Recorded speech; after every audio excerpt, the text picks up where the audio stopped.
አላህ ለምንድን ነው የአረፋ ዕለት የሚኩራራው? የሚኩራራው ይኩራራ ማን አየ? ይመጣም እኮ ማንም ያየ የለም። ሰሂህ ነው ሐዲሱ? አዎ ሰሂህ ነው፣ ችግር የለውም። ሐዲሶች በምናወቅ ያው እናሳያለን ነው የዘገበውን እኮ እናሳያለን። ነገር ልንገር ያው ሰሂህ ነው እኮስ። ቀጥልሽ። አሳይኝ ሰሂህ ያደረገው ማን ነው? አሳይኝ። ዳሩ ያው አሳያለን። አንድ አይደለም በጣም ብዙ ነው አንዋር። ሜቢ በጣም ብዙ ሐዲስ ነው፣ በርካታ ሐዲስ ላይ ነው ያለው። እሺ ምናልባት እኛ በመረጃ በማቅረብ ያን ያህል ልትጠራጠረን የምንገባ ሰዎች አይደለን። እውነት ለመናገር ሜቢ ዘገበውን ባህሪ ላይ ማውራት ይቻላል። አቡ ያህያ ተረጋጋና አንዋር ይቀጥል። ያ ሰሂህ የሆነ ሐዲስ ነው። ሌሎች ሐዲስ ላይ አለ ሰጣለ ከፈለክ። ይሄ ኢብኑ ማጃ 3014 ላይ ነው። ገብቶኛል። መጨረሻ ውረድ እስኪ ሰሂህ የሚለው እንደ መጀመሪያ ያው የቱ ጋር ነው? ሰሂህ ቡኻሪ የለ። ሐዲሱ ሰሂህ ነው፣ ምንም አያጠራጥርም። አለ ታይቷል። አንብብልኝ። በሪቀት ስለሆነ ብዙም ስለማይታየኝ እኮ ነው። ይቅርታ። ለአንብብልህ አንዴ። አይ ሰሂህ ነው፣ ችግር ሌሎችም ሐዲሶች ብዙ እሰጥሃለሁ፣ አንድ ብቻ አይደለም። እሺ ምን ይላል መሰለህ? There is no day on which Allah ransom more slave from the fire than the day of Arafah. አላህ ባሮቹን ከእሳት የሚያድንበት ቀን ከአረፋ ቀን የበለጠ የለም ይላል። He draws closer and closer. ከዛ በኋላ አላህ እየቀረበ ይመጣል። Then he boasts about them. ከዛ በኋላ አላህ ይኮራል በማፊት before the angels በመላእክቶቹ ፊት and says ከዛ እንደዚህ ይላል በባሪያዎቹ Yeah. He boasts about them before the angel and says what do these people want? ከዛ በኋላ ይኮራና እነዚህ ሰዎች ምንድን ነው የሚፈልጉት ይላል። እሱን ያላቆስ እሱን በማላቅ ነው የሚኮራው። አየህ፣ እሱ ፈጣሪ አንድ አድርጎ መያዝ ብቻ ነው የሚኮራው። እሱ ኩራት ሲባል ወይ አንተ ወይ እኔ በምንኮራበት መልክ አይደለም የሚኮራው፣ በባሪያዎቹ ተደስቶ ማለት ነው። አየህ፣ ኦኬ። ኩራት ስንል የሚኮራው ማን ፊት ነው የሚኮራው? ይህ ማለት ነው ሲያወድሱት አይቶ ተደስቶ ደስታው ማለት ነው። ከማን ጋር እያወራ ነው የሚኮራው? ማን ፊት? በጣም ነው የምትገርሙት፣ በጣም ነው የምትገርሙት ወላሂ። ለምን እንገርማለን? ቀላል ጥያቄ ነው የጠየኩት እኮ። እነማን ፊት ነው ሐዲሱ? አሁን ተነቦላል። በደንብ ሰምተው ከሆነ ባሮቼ ምንድን ነው የሚፈልጉት ብሎ ጠይቋቸው ይኮራል አለ ፊታቸው። ማን ፊት? መላእክቶቹ ፊት ነው። በመክሉቅ ማለት ነው። እሱ በፈጠራቸው ከፍጡራኖች እሱ ጋር ሊያወድሱት በሄዱት በሚመናዎች ማለት ነው። የት የሄዱት? አረፋ ተራራ ጋር አይደለ? መልካም። ስለዚህ አላህ መላእክቶቹ ፊት የሚኮራው፣ መላእክቶቹ የት ነው ያሉት? መላእክቶቹ ሰማይ። ኦኬ፣ ሰማይ። የትኛው ሰማይ? አንደኛ፣ ሁለተኛ፣ ሶስተኛ፣ ሰባተኛ? የትኛው ሰማይ ፊት? የትኛው ሰማይ ላይ ነው ያሉት? አሁን በኔዋ አሚሮ ልክ ቢነግርህ እንኳን በኡስታዞቹ በተነገረ ልክ ያላልተቀበልከው አንተ እኔ ቢነግርህም ልትቀበለኝ ስለማልችል በዚህ ልክ ይብቃኝ። አንተ ትሻላለህ እኮ እሱ እኮ አልተገለጠም ብሎ ነው የነገረኝ። ወላሂ አልሻለም። አንተ ትሻላለህ ከምር። ኤኒዌይስ በመላእክቶቹ ፊት ይኮራል ካልክ መላእክቶቹ ደግሞ የት ናቸው ብዬ ስልህ ሰማይ አልከኝ። ሰማዮች ከሆኑ መላእክቶቹ እዛ ሰማዮች ውስጥ እነሱ ጋር ነው ወይ የሚኮራው አላህ? ኤኒዌይስ ሁሴን እንኳን ደህና መጣ። አይ ቲንክ ሁሴን ይቀድማል ካለ ሁሴን አንድ ቁጥር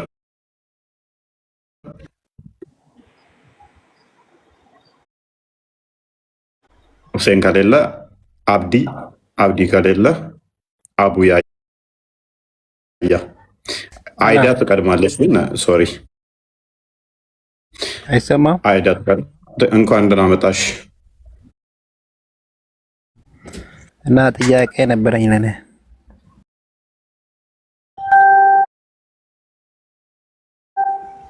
ጠይቃለች። ኦኬ አቡ ያያ ይሄን አዲስ ትቀበለዋለህ? በደንብ ኦኬ። አላህ የአረፋ ቀን ይመጣል ወደ ባሮቹ ይቀርባል ብለህ ታምናለህ? ኦኬ። የአረፋ ቀን የሚቀርበው እንዴት ነው የሚቀርበው? ለሱ በሚመጥነው ልክ። ለምሳሌ ምሳሌ የምንሰጠው እኛ ምሳሌ ላለው ነገር ነው። አላህ ሱብሓነሁ ወተዓላ ደግሞ ምሳሌ የለውም። ምሳሌ የሌለው ነገር እንዴት ነው ምሳሌ የምናደርገው? የአረፋ ቀን ለምንድን ነው እሺ መልካም። የአረፋ ቀን ለምንድን ነው በየዓመቱ የሚመጣው? አለ ለምንድን ነው ማለት ለምንድን ነው የሚመጣው? ይኮራል እኮ ነው ያለው አይደል? እኮ ከመጣ በኋላ ነው የሚኮራው። መጥቶ ይኮራል መላእክቶቹ ፊት። ብቻውን ቢኮራማ ማን ያየዋል? አሁን እኮ መላእክቶቹ ፊት ነው ኩራቱን የሚያሳያቸው። ይኮራል ነው አሁን መጥቶ ምን ያደርጋል ሳይሆን አላህ ይኮራል በባሮቹ ባደረጉት ነገር ተደስቶ እሱን ስላላቁት። እሱ ችግር የለውም። እሱን ተስማማኝ። እሺ ይመጣና ይኮራል። ለምንድን ነው የሚመጣው? ነው ለመኩራት ነው የሚመጣው? ሐዲሱ ላይ ሶሪ ለዚህ ነው የሚመጣው ነገር ተብሏል እንዴ? እኮ እየጠየቅኩ ነው እኮ እኔ ለሚመጣበት በየዓመቱ ለምንድን ነው የሚመላለሰው? አለ አሁን እኛ የምናወራው ስለ አምላክ ነው አይደል እንዴ? ስለ ፍጡር ነው እንዴ? ስለ ፈጣሪ ነው አይደል እኮ። ስለ ፈጣሪ ስናወራ እኮ ካለን እውቀት እንኳን ስለ ፈጣሪ ተውና ስለ ፍጡር እንኳን ካለክ እውቀት አልፈህ መናገር አትችልም። ምክንያቱም ይሄ አደብ አይደለም፣ ልኩም አይደለም። እኛ ጋር ግን ስጠይቁ እኮ ችግር የለባችሁ። ክርስቶስ በስጋ መጣ፣ ለምን መጣ፣ እንዴት ሄደ፣ እንዴት ወጣ፣ እንዴት ገባ ስጠይቁ ችግር የለባችሁም። እናንተ ጋር ግን አሁን ቀላል ጥያቄ ነው። በየዓመቱ አላህ ለምንድን ነው የሚመጣው? እኛ እኮ ስለ አላህ የምንናገረው ነብዩ የነገሩንን ልኩን ጠብቀን በዛ ልክ እንናገራለን። ምክንያቱም ስለ አላህ የሚያውቀው ከነብዩ በላይ ማንም የለም። እነሱ የተናገሩትን እንናገራለን። በተናገሩት ልክ ደግሞ ተናግረን እዛው እናቆማለን። አደብ የሌለው ሰው ደግሞ ስርዓት የሌለው ሰው አልፎ የፈለገውን መቀባጠር ይችላል። ይህ ነው የኛ ለምን በሳጫለህ? ቆይ አቡ ያያ ምንም እኮ የአደብ ማጣት ጉዳይ አይደለም። ኖ ቀላል ጥያቄ ነው የጠየኩህ። አላህ ይመጣል የሚለውን ተስማምተናል አይደለ? ለምን ይመጣል አልከኝ እኮ። ለምን ይመጣል አልከኝ። ለምን ይመጣል ለምን ትላለህ ነው። ምክንያቱም ሐዲሱ የሚናገረውን አልፈህ ሌላ ጥያቄ የምትጠይቅ ከሆነ እኔም እኮ ስለሌለ ነገር ብጠይቅህ መልስ አትሰጠኝም፣ ወይ ደግሞ ፋብሪካ ትነግረኛለህ እንጂ እኔ ያው የቾከልኩብህ አይደለም። አነጋገሬ ትንሽ እንዲህ ስለሆነ ነው አይደለም። አላብራራሁማ። ይመጣል አልከኝ። አንድ አካል ይመጣል ካልከኝ በኋላ የሚመጣበት ምክንያት መገለጽ አለበት። ደብረ የሚመጣው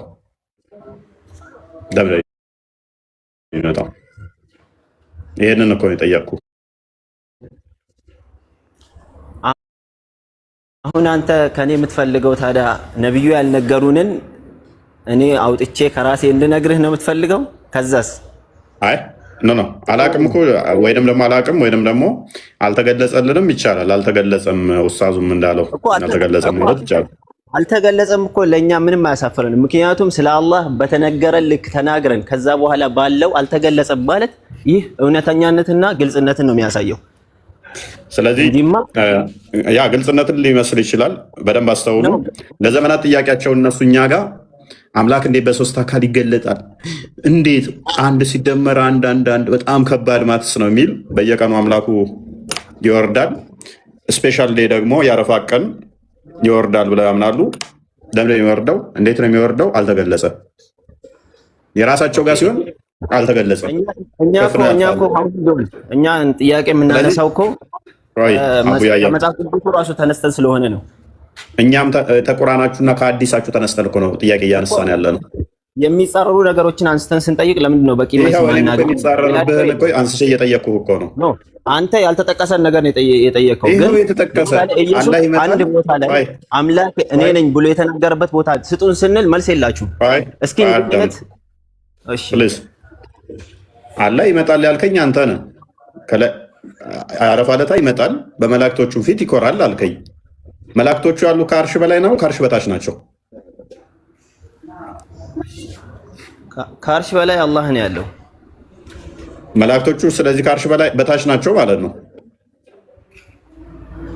ፍጡር በሙሉ ከዛ በታች ነው ያለው። ስለዚህ አላህ ፍጡራኑ ጋር መላእክቶቹ ጋር መጥቶ ይኩራራል ማለት ነው አይደለ? የአረፋ ቀን ያን ነው የምናውቀው። መልካም በደንብ አስተውሉ። የአረፋ ቀን አላህ ከአርሹ ላይ ይመጣና መላእክቶቹ ፊት ፍጡራን ብቻ የሚገኙበት ጋር ይኩራራል። አላህ ይኮራል የሚለውን ተናገር፣ ግን መጥቶ የሚለው ወይም ደግሞ ወርዶ የሚለውን መናገር አንችልም። ምክንያቱም አላህ በፈለገበት ሐዲሱን አንብብና ሄድበት። እሺ አላህ ከአርሹ ሳይንቀሳቀስ ወደ ባሮቹ መቅረብ ይችላል። ምክንያቱም እኛ ወላሁ ዐላ ኩሊ ሸይን ቀዲር ብለን የምናምን። ስለዚህ እንደዛ ከሆነ እንዳንተ አባባል ከሆነ ደግሞ ከአርሹ ሳይንቀሳቀስ እዛው አርሹ ጋር እያለ መላእክቶቹ ጋር ይመጣል ነው እያልከን ያለው? ይችላል። መልካም ሚንስ እንደ መስትሽ ወይንም ደግሞ እንደ ሙጫ ወይንም ደግሞ እንደ ጎማ እንደዚህ ይለጠጣል ማለት ነው። አላህ ስትሬች ያደርጋል። ተመልከት፣ ይሄ አንተ ነህ ያልከው፣ እኛ እንልም። እኔ አይደለሁም ያልኩት አንተ ነህ ያልከው። ምክንያቱም አስቀድሞ የሌለበት እሱን አንተ ነህ ያልከው። አስቀድሞ መላእክቶቹ ጋር ነበር አልነበረም? አሁን በግልጽ እናውራና አላህ ወደ ቅርቢቷ ሰማይ ይወርዳል አሉ ነብዩ ሰለላሁ ዐለይሂ ወሰለም።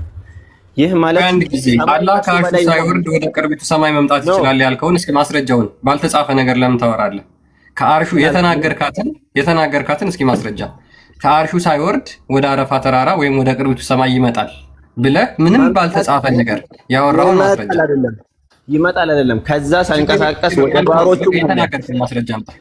መቅረብ ይችላል ነው። እኔ ይችላል ነው ያልኩት። ከአርሹ ሳይወርድ ይቀርባል። ማስረጃ የምትለው ስማ፣ አንተ ክርስቲያን የምትለው ማስረጃ የምትለው እናንተ ከአርሹ ሳይቀርብ ሳይወርድ እንትን ማውረድ ይችላል ነው። ምክንያቱም አላህ ሁሉ ነገር ይችላል። ስለ ፈጣሪ እኮ ነው እያወራ። በቂ ነው። ወላሂ አላ ኩሊ ሸይን ቀዲር ቁርአን ውስጥ በየቦታው ያለ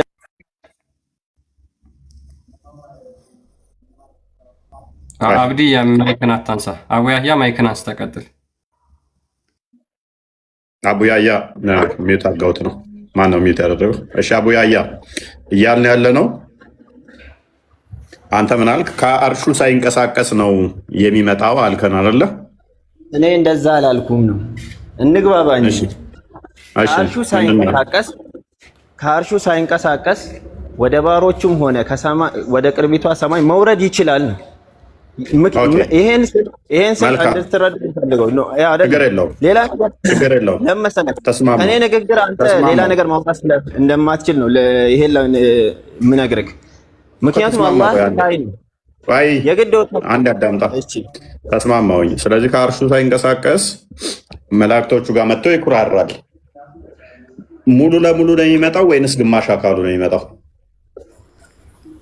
ይችላል ማለት እኮ ሆነ ማለት አይደለም። ሙሉ ለሙሉ ነው የሚመጣው ወይንስ ግማሽ አካሉ መጥቶ ነው የሚኮራው? አላህ ሱብሓነሁ ወተዓላ ወደ ሰማይ ዱንያ ይወርዳል ወይም ደግሞ ይወርዳል ስንል የግድ ፍጥረታት ከሱ በላይ ይሆናል ማለት አይደለም ነው። አልጠየቅኩም። እዚህ ጋር ሐዲሱን አውራ አቡያያ፣ ሐዲሱን አውራ። መላእክቶቹ ፊት የሚኩራራው ግማሽ አካሉ ነው እግሩ ነው የሚመጣው ወይንስ እጁም እግሩም ሌሎች አካላቶቹም ይመጣሉ? አለ ሐዲሱ ላይ ይኮራል መጥቶ የሚለው አላ መጥቶ ፊታቸው ይኮራል የሚለው እኮ እሱ አለ አይደለ? በሚገባ እኮ ያልተጻፈ ደግሞ ለምን ይገኛል? ማሳየት እችል ነበረ ግን ቪዲዮ አይከፍትልኝም። ምን አካውንቴ 1000 ስላልሞላ እኔ እኮ የምትገርሙኝ ያልተጻፈና ያልተነገረን ነገር ትጠይቃላችሁ። የምትጠይቁት ደግሞ ድፍረታችሁ ስለ አምላክ እኮ ነው እያወራን ያለው፣ ስለ ፍጡሩ አይደለም። እኔ እኮ እኔ ጸጉር እንዳለን ወይም አፍ እንዳለን በማውራት ታውቃለህ። ግን የኔ አቡ መልስ የለኝም እኮ ይቻላል። ለምን ትበሳጫለህ? የተጻፈውን አመጣንብህ። ስለ አምላክ አትጠይቅ እንደዚህ አይነት ነገር። ታዲያ ስንት ማግባት እንዳለብህ፣ ቂጥን እንዴት በድንጋይ በሶስት ነው በስንት መጥረግ አለብህ፣ እንዴት ሽንት ቤት ስገባ ማለት አለብህ፣ እንዴት ወሲብ ስታደርግ፣ ይሄንን ነው እናንተ ፈትዋችሁ እንዳለ አስተምሮታችሁ። እኛ ደግሞ ስለ አምላክ ነው አስተምሮታችን፣ ስለ አምላክ ነው። ልዩነታችን ያ ነው። እኛ ጋር ተንትነን እንማራለን። ስለዚህ ስለ አምላክ ማታውቅ ከሆነ ችግር አይደለም። እኔ ደጋግሜ ነግራችኋለሁ። ያ ኡስታዛችሁም ተንቀልቅሎ ከመምጣቱ በፊት ቲክቶክ ላይ ያሉ ማናቸውም አቂዳቸውን አያውቁም። አዳምጠኝ፣ አቂዳቸውን አያውቁም። አስቀድሜ ከ6 ወር ምናምን በፊት አንድ ዲቤት አቂዳ ሳደብ አንተ ትልቅ ሰው አይደለም እንዴ? ስድብ አይደለም። ቲክቶክ ላይ ያሉት ዘሆል አቂዳቸውን አያውቁም። ደጋግሜ ነግራችኋለሁ። ኡስታዞቻችሁ አቂዳቸውን አያውቁም። እንኳን ተማሪዎቹ ኡስታዞቹ እንኳን በአቂዳ ጉዳይ ላይ አያውቁም። ስለ አምላክ የሚያውቁት ነገር የለም። ክርስትናን እንደመሳደብ፣ ክርስትናን እንደመተቸት፣ ክርስትናን እንደመንቀፍ የራሳችሁ አስተምሮ ላይ አታውቁትም። ስለዚህ አብራራ። እኛ ጋር መጣችሁ አብራሩ ለምትሉ በአምላክ ጉዳይ ላይ አብራራ። እኛ በደንብ አላህን እናውቀዋለን። አላህን እኛ በደንብ እናውቀዋለን። አሁን አብራራልን።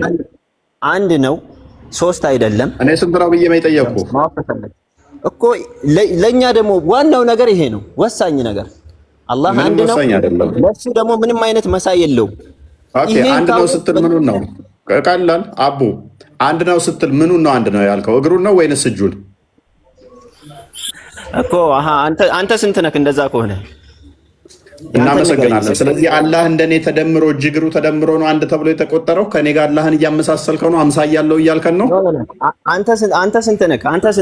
አንተ የምጠይቀው ጥያቄ ወደ አንተ የሚመስልና እኔ አንድ ነኝ። እኔ አንድ የሆንኩት እጅ እግሬ ተደምሮ ነው። አላህም አንድ የተባለው እንደኔ እጅ እግሩ ተደምሮ ነው። አላህ አንድ ነው ስንል በሁሉም ነገር ነው። በሁሉም ነገር ስትል በምኑ? በአካልም አንድ ነው። በአካልም አንድ ነው። ኦኬ፣ በአካልም አንድ ነው ስትል ስለዚህ እጅ እግሮቹ እንደኔ የተገጣጠሙ ነው ማለት ነው። አላህ ይሄን አላልኩም እኔ። የተገጣጠመ ካልሆነ እንዴት አንድ ነው ብለህ ልቆጥረው ትችላለህ? ምክንያቱም እጁ እዛ ጋ እግሩ እዛ ጋ ፊቱ እዛ ጋ ከሆነ እንዴት አንድ ብለህ ልቆጥረው ቻልክ? ማን ያለው እሱን? እንዴት አንድ ብለህ ቆጠርከው እያልኩ ነው። አንድ ስለሆነ ነው ቁርአን ስለነገረን እኮ። ምኑን ነው አንድ ያልከው? ምኑን ነው አንድ ያልከው? አይወልድም አይወለድም ወይ?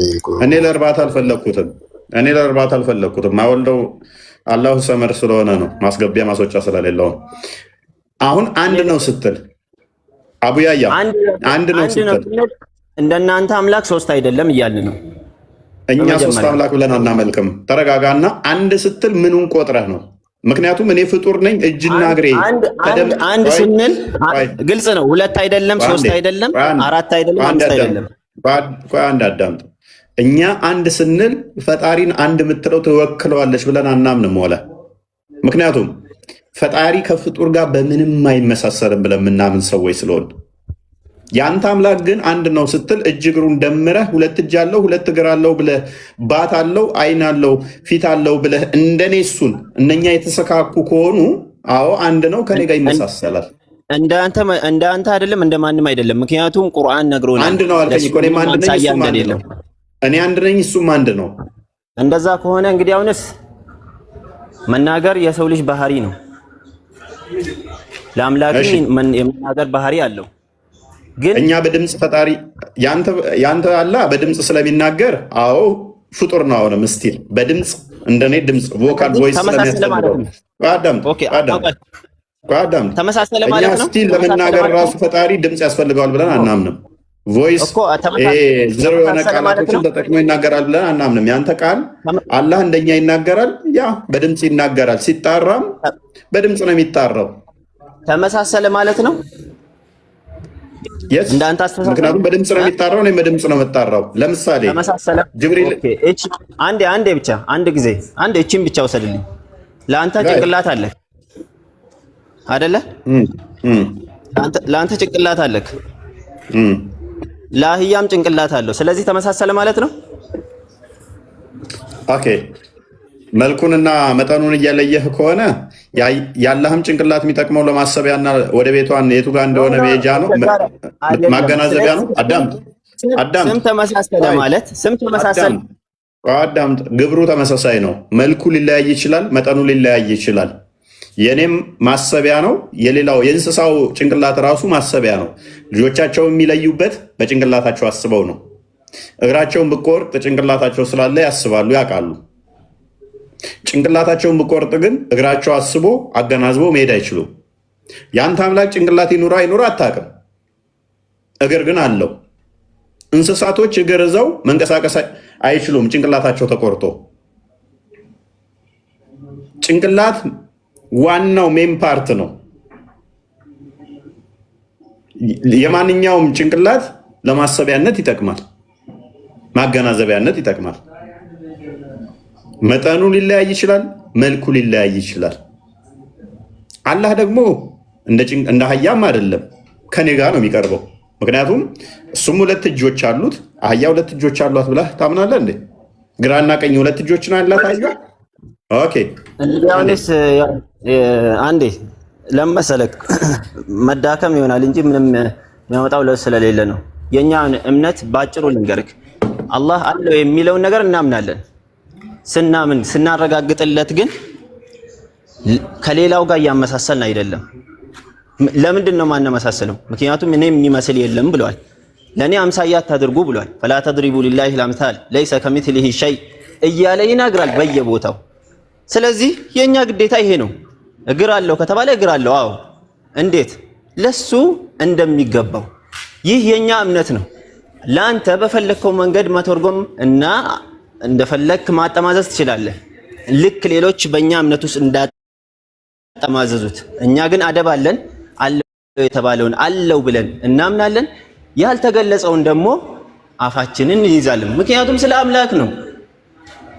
ስለ አምላክ ስናወራ ደግሞ ስርዓት አለ። ስለ ሰው ልጅ እንኳን የሌለበትን ወይም ያለበትን ነገር ብትጠየቅ እኮ አላውቅም ነው የምትለው። እንዴት ነው ስለ አምላክ ደግሞ ያልተነገረን ነገር ተነስተህ እንዲህ ነው እንዲህ ነው እንዲህ ነው ብሎ ማብራራት የሚቻለው? አቡያያ እስልምና የነቢያት አስተምሮ ነው። አላህን ነቢያቶች ሰብከውታል ብለህ ታምናለህ አይደለ? በደንብ ኦኬ። ነቢያትና መልእክተኞች ኦልሞስት በ100 ሺህ የሚቆጠሩ መጥተዋል ብላችሁ ታምናላችሁ አይደለ? ምን አልክ? ነቢያቶች፣ መልእክተኞች እንደዚህ ረሱል የሆኑ እንደዚህ ብዙ ሺዎች መጥተዋል አይደለ? ነቢያቶች 124,000 የሚያክሉ ተልከዋል የአላህን አንድነት ለማስተማር። ያ ከ124,000 አካባቢ መጥተዋል። መልካም። እነኚህ ሁሉ አላህን የሰበኩት አይደለ? ስለ አላህ ሰብከዋል። አሁንም ቅድም ያወራሁት ነው፣ አልደግሞም። ምክንያቱም ወሬ መመላለስ ሰዓት መፍጀት ነው እኮ። የሁሉ ነቢይ መጥቶ አላህ ባት አለው፣ እግር አለው፣ 2 እጅ አለው ከሚል ጭንቅላት ይኑረው አይኑረው አናቅም። አንገት ይኑረው አይኑረው አናቅም። ሆድ ይኑረው አይኑረው አናቅም። ታፋ ይኑረው አይኑረው አናቅም። ብልት ይኑረው አይኑረው አናቅም። የምታውቁት 2 እጅ እንዳለው አንዴ ባጭሩ ማለት ነው። የነብዩ ሰለላሁ ዐለይሂ ወሰለም አስተምሮት የሁሉም ነብይ አስተምሮት ነው። ስለዚህ የሌላውን ማወቅ አይጠበቅም። ነብይ አስተምሮ ከሆነ ባለፈው ኡስታዙም ብለዋል፣ የሁሉም ነቢያት አስተምሮ ከሆነ ደምረን ያወቅናቸው አካላቶቹ ስንት ናቸው ብዬ እንኳን ስለው አንተ የገለጽካቸው አለ። እኔ የገለጽኩት በጊዜው ባት፣ እግር እና እጅ።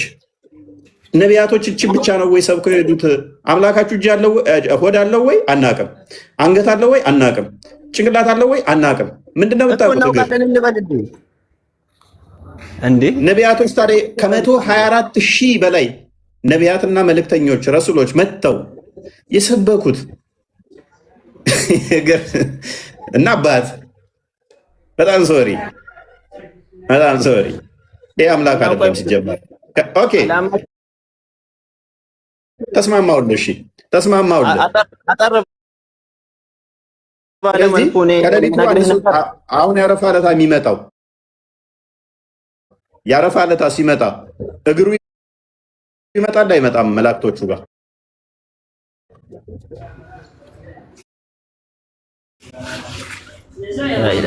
የማላውቀውን ነገር እንዳወራ ነው የምትፈልገው። ያ ደግሞ መቼም አይሆንም።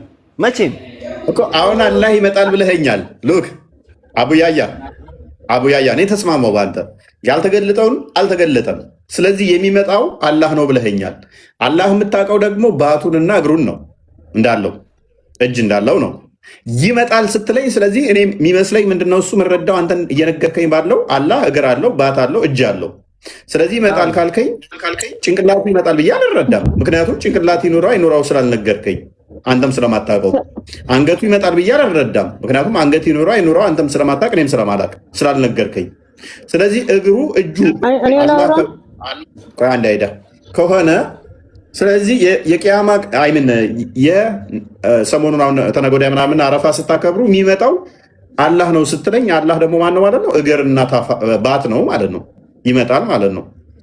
ራይት እንግዲህ ነግሬሃለሁ ቅድም። አንተ የፈለግከውን ትርጉም እንደፈለግክ አድርገህ መውሰድ ያንተ መብት ነው። የኛ ይሄ ነው። አላህ ይመጣል የተባለበት ቦታ ላይ ይመጣል ብለን እናምናለን።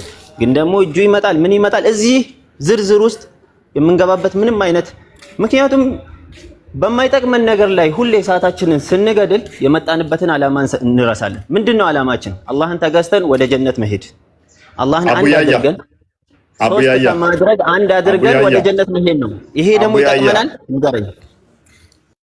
አምላክህን እኮ አላወቀውም ገና። የሚመጣው የትኛው አካሉ እንደሆነም አላወቅ ወይ እግሩ ከሌላው አካሉ ተለይቶ ሊሆን ይችላል የሚመጣው። ልክ ጎማ እየነዳችሁ በጣም ሃይ ስፒድ ላይ እየነዳችሁ ድንገት ጎማው ከእንትኑ ቢወጣ አስባችሁታል? ከእንትኑ ከመኪናው ቀድሞ ብሎ እንደሚሄደው ልክ የእንትነት የአረፋ ዕለት እግሩ ወይንም ካላህ እኮ ንቅል ብሎ ሮጦ መጥቶ እኔ አላህ ነኝ እያለ ሊኩራራ ይችላል። ምን ታውቃለህ? አላህን ለማወቅ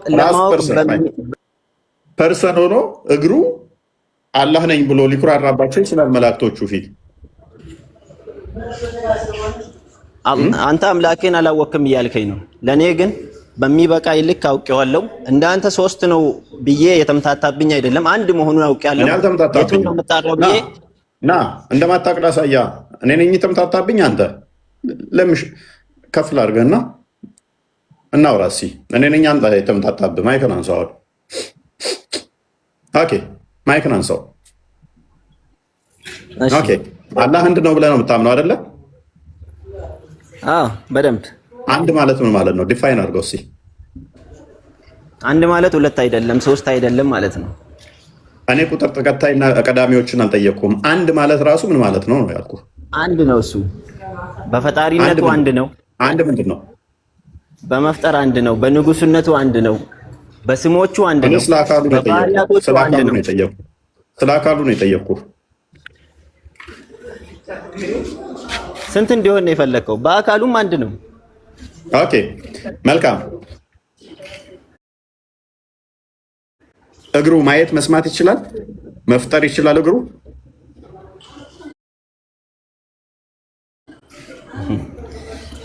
አሁን ምን የሚሉት ጥያቄ ነው? እስኪ አታውቀውም። እጁ መፍጠር መስማት ማየት ይችላል? ነገር መፍጠር ሲፈልግ እኔ ደግሞ ልንገርህ እንዴት እንደሚፈጠር። አይ ኖ ጠየቅ። ቆይ ፕሊዝ። እጁ መፍጠር መስማት ማየት ይችላል ወይ?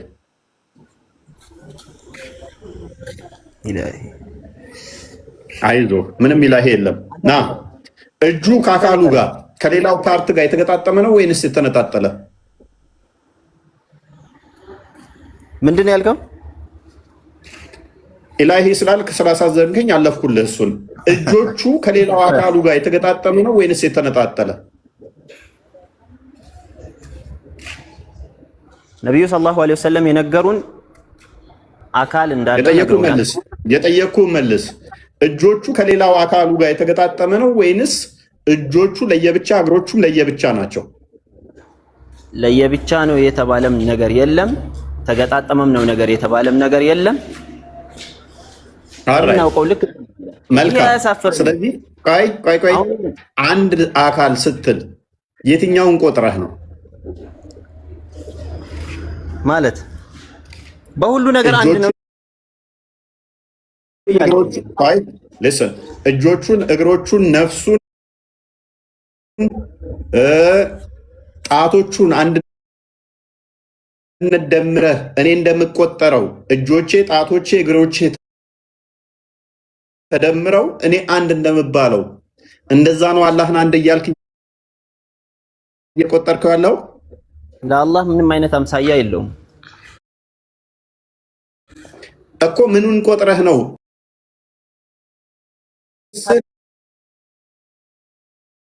እኛ አንድ ብቻ ነው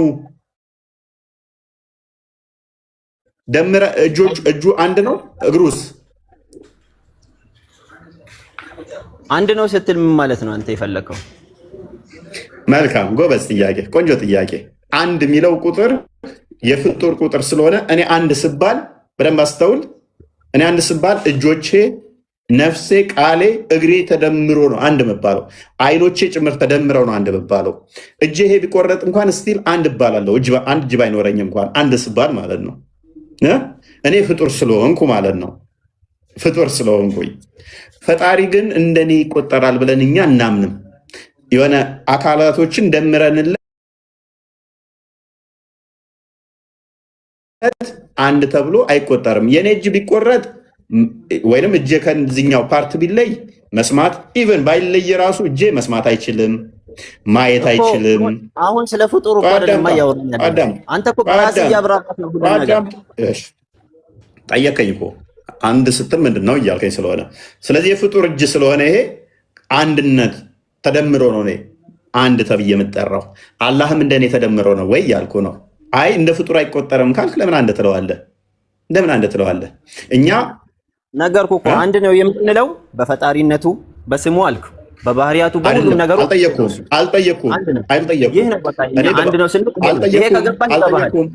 በአካል ነው የጠየኩ። እኔ በአካል አንድ ነው ወይም ብዬ የጠየኩ እኮ በአካል አንድ ነው ካልኩ በኋላ እግሩ፣ እጁ የምትላቸው ነገሮች ነብዩ ሰለላሁ ዐለይሂ ወሰለም እንዳለው ነግረውናል። ከዛ ውጪ ያለው ሙስሊሞች ስለዚህ እንደኔ ደምረ ነው አንድ ያልከው፣ እናመሰግናለን። ስለዚህ ፍጡር እያመለክ ገነትን እንዳናፍቃት አዳምጣ። እኛ በአካል ሶስት ስንል አምላካችን ቃል አለው። እሺ እኔ ደግሞ ልጠይቅህ፣ ባይሆን ምንድን ነው የምጠይቀኝ? እፎይ ቀለል አድርገን ማለት ነው። አሁን የኔን አምላክ ጠይቀኝ አይደለ? እሺ ስለ አላህ በምናውቀው ልክ ነግሬሃለሁ። ስለ አንተ አብራራልኝና ለምን ግልጽ አናደርገው? ምኑን ግልጽ ላድርግልህ? ኦኬ ጥያቄ መጠየቅ ትችላለህ ማለት ነው። ቀጥል። እሺ አሁን ቀለል እናድርገውና በእናንተ አብ፣ ወልድ፣ መንፈስ ቅዱስ እነዚህ ሶስቱ አምልኮ አንድ ነው ትላላችሁ። ግልጽ ነው አይደል? እሺ ሁሉም የሚያውቀው ምንም የማይካድ ነገር አለ። ኢየሱስ ባይብል ላይ በየቦታው ሰው እንደሆነ ተናግሯል። እስኪ አንድ ቦታ ለኔ ስጠኝ፣ ፈጣሪ መሆኑን የተናገረበትን ቦታ አሳየኝ። ቀለል እናድርገው። በቃ ይሄ በቂ እኮ ነው። አምላክ ነው አይደለ? خلاص በቃ ኦኬ መልካም። ክርስቶስ በስጋ የተገለጠ ሕያው አምላክ ነው። ሰውነቱን ማመን በራሱ አንድ የክርስትና ዶግማ ነው።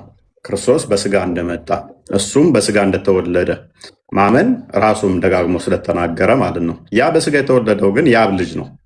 የአብ የባህሪ ልጅ ነው። የአብ ልጅ ከሆነ ደግሞ አምላክ ነው። ሱረቱ ዙሩፍ ላይ 81ኛው ላይ ካላ ልጅ ካለው ልጁም አምላክ እንደሚሆን አንተ ራስህ ስለምታምን ማለት ነው። ስለዚህ አዳም እኮ ማቴዎስ ወንጌል ምዕራፍ 16 ላይ ቁጥር 13 ጀምሮ እንደሚናገረው ክርስቶስ የሰው ልጅ ማን ይሉታል ብሎ ሲል አንተ እንዳመንከው ብዙዎች ከነቢይ አንዱ ነው ብለው ሰው ነው የሚለውን ሪፈር ሲያደርጉ እሱ ግን ማን እንደሆነ በጴጥሮስ አስመሰከረ። የአብ ልጅ እንደሆነ አንዴ ክፈትልን። እኔ ፈጣሪ መሆኑን አሳየኝ ነው ያልኩት። ተመልከት። አንተ ላሳየህ እኮ ነው አሳየ ነው። ኦኬ እንዳንተ ብዙዎች ሰው ነው ብለው ያምናሉ። ሰውነቱን ማመን ጥሩ ነው። ነገር ግን ሰው ብቻ ሳይሆን እሱ ደግሞ አምላክ ነው። በስጋ የተገለጠ አምላክ ነው። ኢየሱስም ወደ ፊልጵስዩስ ቂሳርያ በደረሰ ጊዜ ደቀ መዛሙርቱ ሰዎች የሰውን ልጅ የሰውን ልጅ ክርስቶስ የሰው ልጅ ነው በስጋ የተገለጠ ስለሆነ ማለት ነው። ምክንያቱም የነሳው ያ ስጋና ደም የያዘው ከመላእክት አይደለም፣ ወይም ደግሞ ከሌላ ፍጡር አይደለም፣ ከማርያም ነው የተካፈለው ያ ስጋና ደሙ የተካፈለው ነፍሱን የወሰደው ከማን ነው? ከሰው ነው። ስለዚህ ከእሷ ተወልዷልና የሰው ልጅ ተብሎ ይጠራል። ማን ይሉታል ብሎ ራሱን የሰው ልጅ ሰዎች ማን ይሉታል ብሎ ጠየቀ። እነርሱም አንዳንዱ መጥምቁ ዮሐንስ፣ ሌሎችም ኤልያስ፣ ሌሎቹም ኤርሚያስ ወይንም ከነቢያት አንዱ ነው ይሉሃል አሉት። ካለፉት ኤርሚያስ ነህ ይላሉ፣ ኤልያስ ነህ ይላሉ፣ ዮሐንስ ነህ ይላሉ፣ ከነቢይ እንዳንዱ ነህም ይልሃል። ፕሊስ አዳምጥ አቡያያ። ሙስሊሞች እንደሚሉት አሁን ከነቢይ አንዱ ነው ይሉሃል አሉት። እሱ ግን ማን አለ ስለ ራሱ? ስምዖን ጴጥሮስም መልሶ እርሱ መልሶ እናንተስ እኔን ማን ትላላችሁ አላቸው። ዋናው አሁን ይሄ ነው። ሰዎች የፈለጋቸው ማለት ይችላሉ። እናንተስ እኔን ማን ትላላችሁ አላቸው። ስምዖን ጴጥሮስ መልሶ አንተ ክርስቶስ የሕያው የእግዚአብሔር ልጅ ነህ። ይህ ትልቅ ምስክር ነው። የማን? የሕያው የእግዚአብሔር ልጅ ነህ።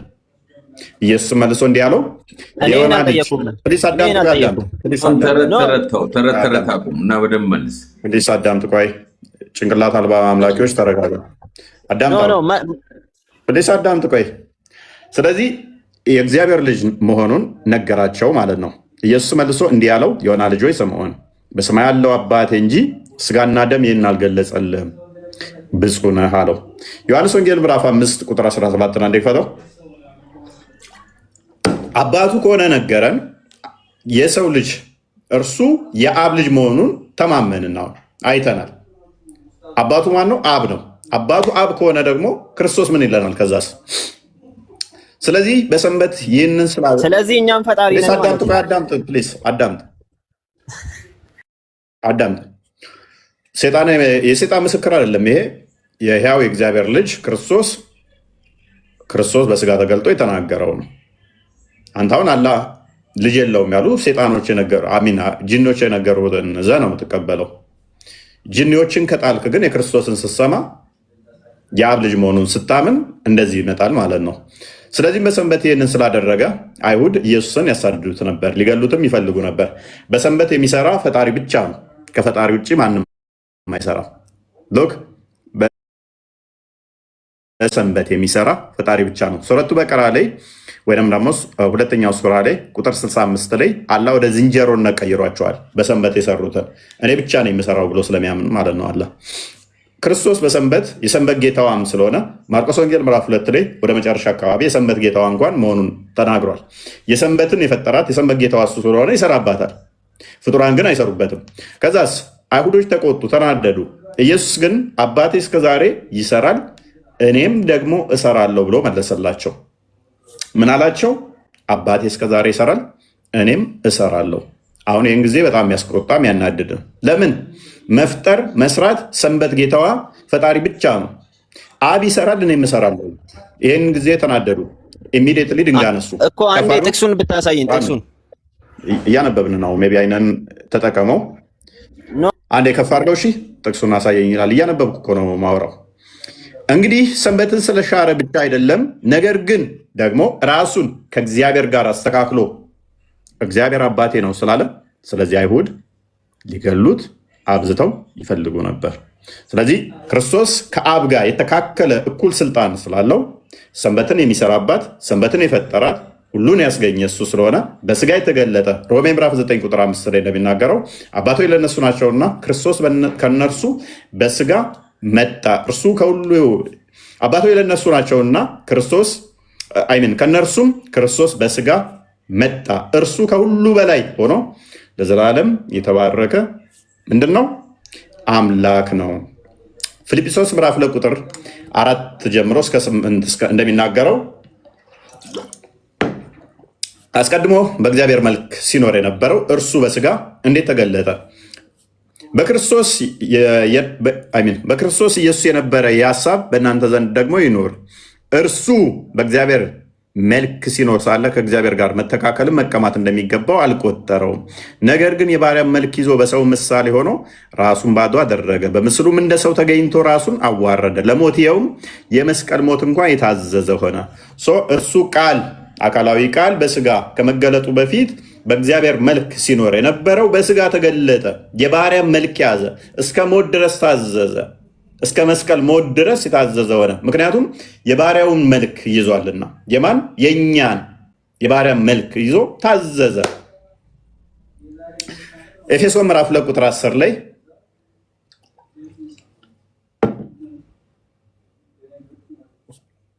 እኛ ፍጥረቱ ነንና እንመላለስበት ዘንድ እግዚአብሔር አስቀድሞ ያዘጋጀው መልካሙን ስራ ለማድረግ በክርስቶስ ኢየሱስ ተፈጠርን። በክርስቶስ ኢየሱስ ተፈጠርን። ቆላስይስ ምዕራፍ 1 ቁጥር 15 ላይ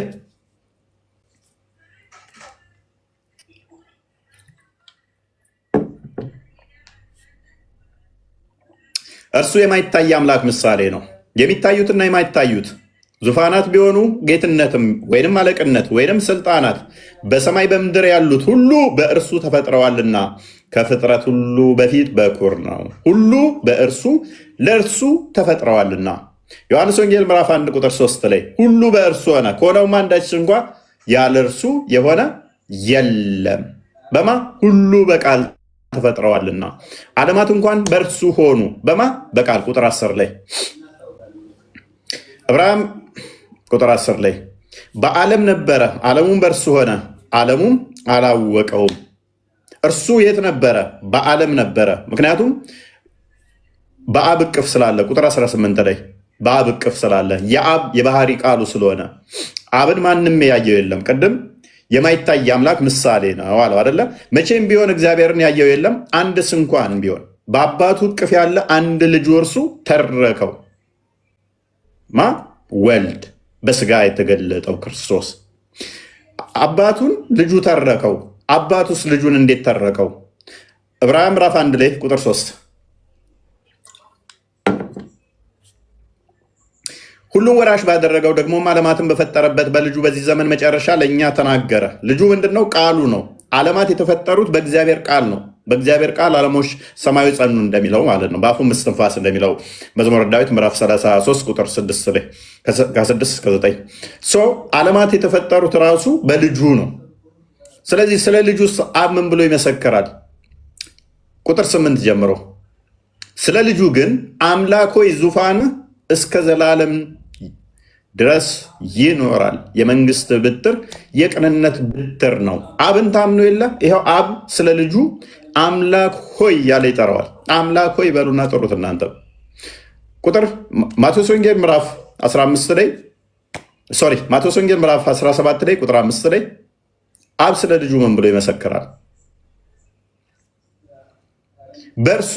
እርሱም ገና ሲናገር እነሆ ብሩህ ደመና ጋረዳቸው፣ እነሆም ከደመናው በእርሱ ደስ የሚለኝ የምወደው ልጄ ይህ ነው፣ እርሱን ስሙት የሚል ድምፅ መጣ ይላል። ስለዚህ ልጁን እንስማ። አሁን ልጁን ስሙት ካለን አብ፣ ወልድ ደግሞ ምን ይለናል? ዮሐንስ ወንጌል ምዕራፍ 11 ቁጥር 25 ላይ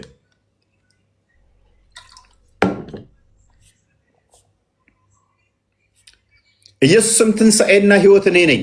እስቲ ሙስሊሞች ወንድ ናችሁ፣ ሕይወት የሚሰጥ ሕይወት የሆነ ፍጡር አለ በሉን እስቲ። ክርስቶስ ምን አለ? ትንሣኤ እኔ ነኝ፣ ሕይወት እኔ ነኝ አለ። ካላ ውጭ ማንም የሚባል የለም። እኔ ምንድን ነኝ አለ? ትንሣኤ ነኝ፣ ሕይወት ነኝ። የሚያምንብኝ ቢሞት እንኳ ሕያው ይሆናል። ሕያው የሆነ የሚያምንብኝ ቢሞት እንኳን ለዘላለም አይሞትም አለ። ይህን ታምኛለሽ? እርሷም አዎ ጌታ ሆይ አንተ ወደ ዓለም የሚመጣው ክርስቶስ የእግዚአብሔር ልጅ እንደሆንክ አምናለሁ አለች። እስቲ ክርስቶስ የእግዚአብሔር የሕያው ልጅ ነው፣ እርሱ ሕይወት የሚሰጥ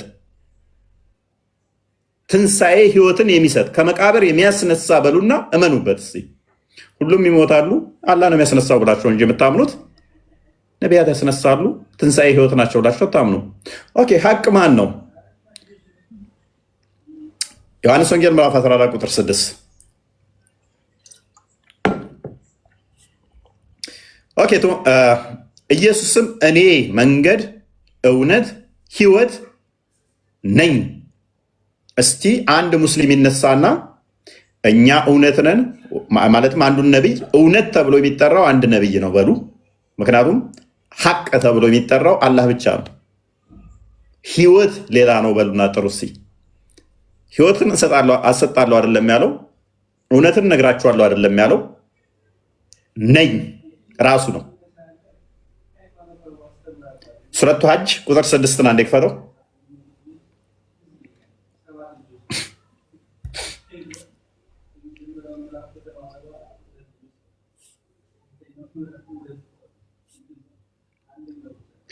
ኦኬ፣ ይህ አላህ እርሱ መኖሩ የተረጋገጠ ነው። እርሱ ሙታንን ሕያው የሚያደርግ እርሱ በነገር ሁሉ ላይ ቻይ በመሆኑ ነው ይላል። ከመቃብር የሚቀሰቅሰው ሕያው የሚያደርግ ሕያው ማን ነው? አላህ ነው ይላል። ክርስቶስ እንዳሳየዋችሁ ደግሞ እኔ ነኝ ይላል። እስቲችን አሁን ለፍጡር አንስቷት እናንተ ክርስቶስ እኔ ነኝ ብሏል። እኔ ነኝ። በደመና የሚመጣው ማን ነው? በደመና የሚመጣው ማን ነው?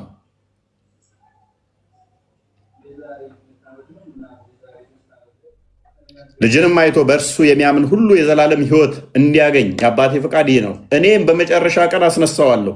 ከምን? ከመቃብር ውስጥ። ዮሐንስ ወንጌል ምዕራፍ 5 ቁጥር 23 አካባቢ።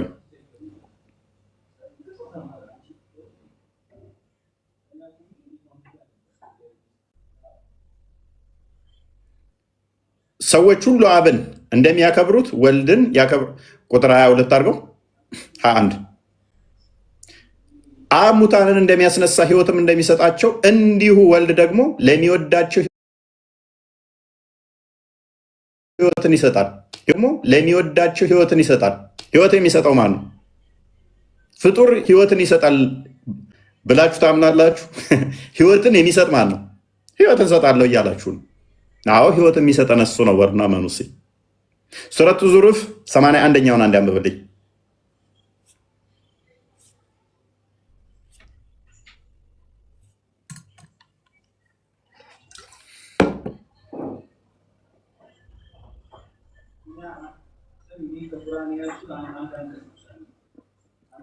አንብበው። እኔ ለልጁ የተገዢዎች መጀመሪያ እሆናለሁ በላቸው ብሎ መሐመድ ታዟል። ለአራማን ልጅ ቢኖረው መሐመድ ምን ያደርግ ነበር? ለልጁ ይገዛ ነበረ። መጽሐፍ ቅዱሳችን ደግሞ አብ ከሰማይ ምን አለ? ልጁን ልጄ ነው እሱን ስሙት አለ። አላህ ደግሞ ምን አለ? አራማን ልጅ ካለው ለልጁ መገዛት አለባቸው አለ።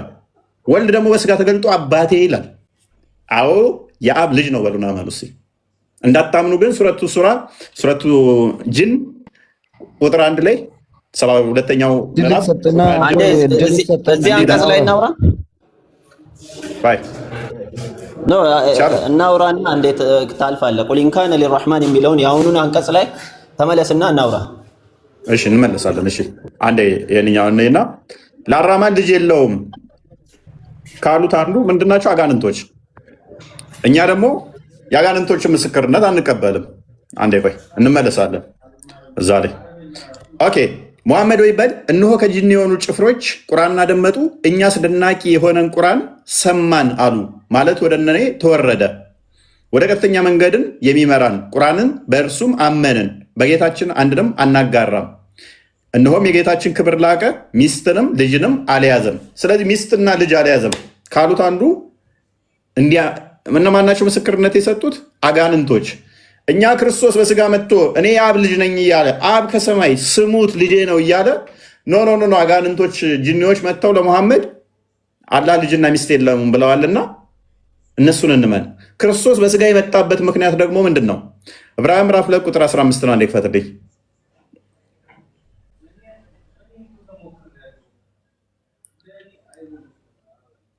ነገር እንግዲህ ልጆቹ በስጋና በደም ስለሚካፈሉ እርሱ ደግሞ በሞት ላይ ስልጣን ያለውን በሞት እንዲሽር ይኸውም ዲያብሎስ ነው።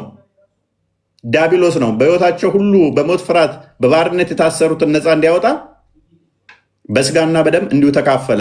ክርስቶስ በስጋ የተካፈለው የአብርሃምን ዘር የያዘው የመጣው ማንን ለመሻር ነው? የዲያብሎስን አሰራር ለማፍረስ ነው። በስጋ የተገለጠው የአብ ልጅ የዲያብሎስን ስራ ለማፍረስ ነው።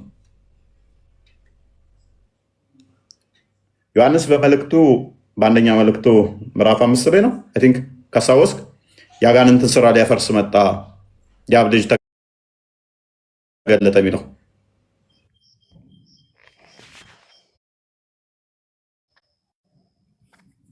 እና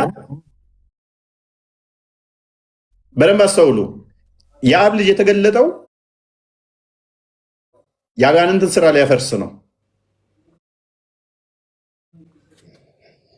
እዚህ ላይ ጠይቀኝ እዛ ጋር ሳጋንቶይ ደግሞ ልጅ የለውም የሚል ልጆቹ ልጅ የለውም አለህ አሉ ማናቸው? ዳቢሎሶች፣ አጋንንት። ክርስቶስ በስጋ የተገለጠው የዳቢሎስን ስራ ለማፍረስ። ስለዚህ በዚህኛው ገብቶ አጋንንት ልጅ የለውም ፈጣሪ በሚል ወይንም ደግሞ አላህ ልጅ የለውም በሚል ዳቢሎስን ስራ ያፈረሰውን እንደ አዲስ አስቀጠለው መሐመድ ማለት ነው።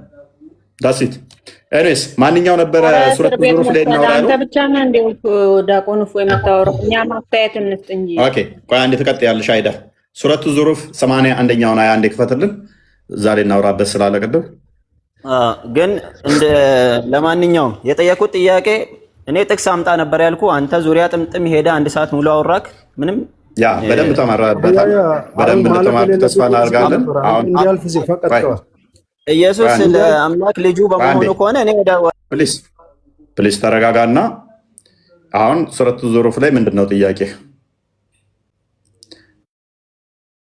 ትርጉም አሰጣጥ ትክክል አይደለም። ኦኬ አንብበው። እሺ ምክንያቱም ወይ ተማር ወይ ደግሞ ጠይቅ። አንብብ። ሃይ ምንድነው ስተቴ? አንብብና ተርጉም። ለረህማን ልጅ የለውም እንጂ ቢኖረው እኔ ለልጁ የተገዢዎች መጀመሪያ ነኝ በላቸው። አንተ ምንድን ነው ያልከው? እዚህ ጋር አለው ተብሏል። አለው ቢኖረው ነው አይደለ? ያ እዚህ ጋር አሁን አንቀጹ ሊነግረን እየፈለገ ያለው መቼም ስለማይሆን እንጂ ቢኖረው ኖሮ እኔ መጀመሪያው ተገዢ እሆን ነበር አሉ። ቆይ ልጅ የለውም እንጂ ቢኖረው ምን ይሆን ነበረ? ልጅ ቢኖረው ኖሮ ተገዢ ይሆን ነበር። የለውም ነው አለው አላልኩም። የለውም። አዳምጥ። ልጅ ቢኖረው ምን ይሆን ነበር መሐመድ ለልጁ? ምንድን ነው የምትደጋግመው? መለስኩልህ እኮ ይኸው አንቀጹ የተናገረ። ጎበዝ። አራማን ልጅ ቢኖረው አንተ ምን ትሆን ነበር ለልጁ? ለሱም ይገዛ ነበር። ቆይ ጣልቃ አትግባ፣ እሱ ራሱ ይመልስ። ለልጁ ምን ትሆን ነበር? አቡ ምኑ? አራማን ልጅ የለውም እንጂ ቢኖረው ምን ትሆኑ ነበረ? እኛ ብቻ አይደለንም እኮ ይሄ ለነብዩ የታዘዘ ነገር ነው። ተገዢው እያለ እኮ ነው። ኦኬ የምትገዙት ቆይ አራማን ልጅ ቢኖረው የምትገዙት ፍጡር ነው ብሎ ነው የሚገዛው? ልጅ ቢኖረው ኖሮ የለውም እኮ አለቃ። አሁን ቢኖረው አልወጣኝም። እኔም አለው አልወጣኝም። ተከሰተ ነገር ላይ ትጨቃጨቃለህ። ከሌለው አታንዛዛው። በቃ ከሌለው አታንዛዛው። ቆይ ቢኖረው ኖሮ ለልጁ ተገዢ እሆን ነበር በላቸው ሲል ወይንም የመጀመሪያው ነኝ በላቸው ሲል ልጁ ፍጡር ስለሚሆን ነው የሚገዛው ወይንስ ቢኖረው ኖሮ ልጁን ፈጣሪ ስለሚሆን ነው? አሁን ምን ይጠቅማል? እስኪ አንተ ንገረኝ። ማይጠቅም ነገር ነው ቁርአን ውስጥ የተጻፈው። ማይጠቅም እንቶ ፈንቶ ነው የተጻፈው። አንተ ያነሳው ጥያቄ ነው እንጂ አንተ ያነሳው ጥያቄ ነው። ምክንያቱም ለም ምክንያቱም አልተወለደም እስካለ ድረስ ከለስ በቃ እዚህ ጋር የተናገረ ያለው መቼም ሚስታቶ ነው ያልወለደው። በቃ ሚስታቶ ነው ያልተወለደው። ሚታርገ በቃ አይዳ ቀጥይ ማለት ሚስት ስለሌለው ነው ያልወለደው። ሱራ 6:101 ላይ እንደሚናገረው ሚስት ስለሌለው አልወለደም። ሚስት ስለሌለው ነው ወይስ ሚስት ስለሌለው ነው ወይስ ስለማያስፈልገው? ሚስት ስለሌለው ልጅ የሌለው ነው። እንደዛ አይደለም። በማርያም ምዕራፍ ውስጥ ወማ የንበጊ ሊረሕማን አን የተኺዘ ወለደን ይላል። ሱራ 19:20 አንዴ ክፈተው። ልጅን መያዝ አያስፈልገውም ይላል። ስለማያስፈልገው ምንም አታምታታ። ቆይ ተረጋጋ።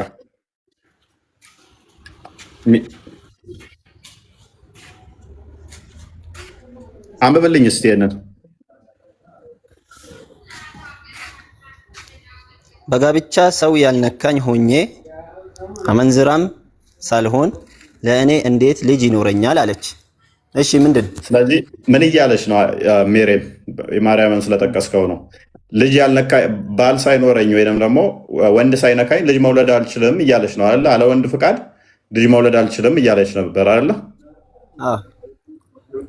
ስለዚህ ጾታዋ ሴት እንደሆነ ይታወቃል። ምክንያቱም ባል ሳይኖረኝ ወይም ደግሞ ወንድ ሳይነካኝ አመንዝራ ሳልሆን ልጅ እንዴት ይኖረኛል ስትል የግዴታ እንደሷ እንደተረዳችሁ ልጅ ለመውለድ ባል ያስፈልገኛል ወይም ደግሞ ግንኙነት ማድረግ አለብን ነው አይደለ? ኦኬ ቴንክ ዩ። ስለዚህ ይሄ የሚያስማማን ከሆነ በዚህ አውድ መሰረት ባል ሳይኖረኝ እንዴት ልጅ ይኖረኛል ማለቷ የግዴታ ልጅ እንዲኖራ ባል ያስፈልጋታል የሚል ትርጓሜ ከሰጠ ሱራ 601ን ክፈትልኝ።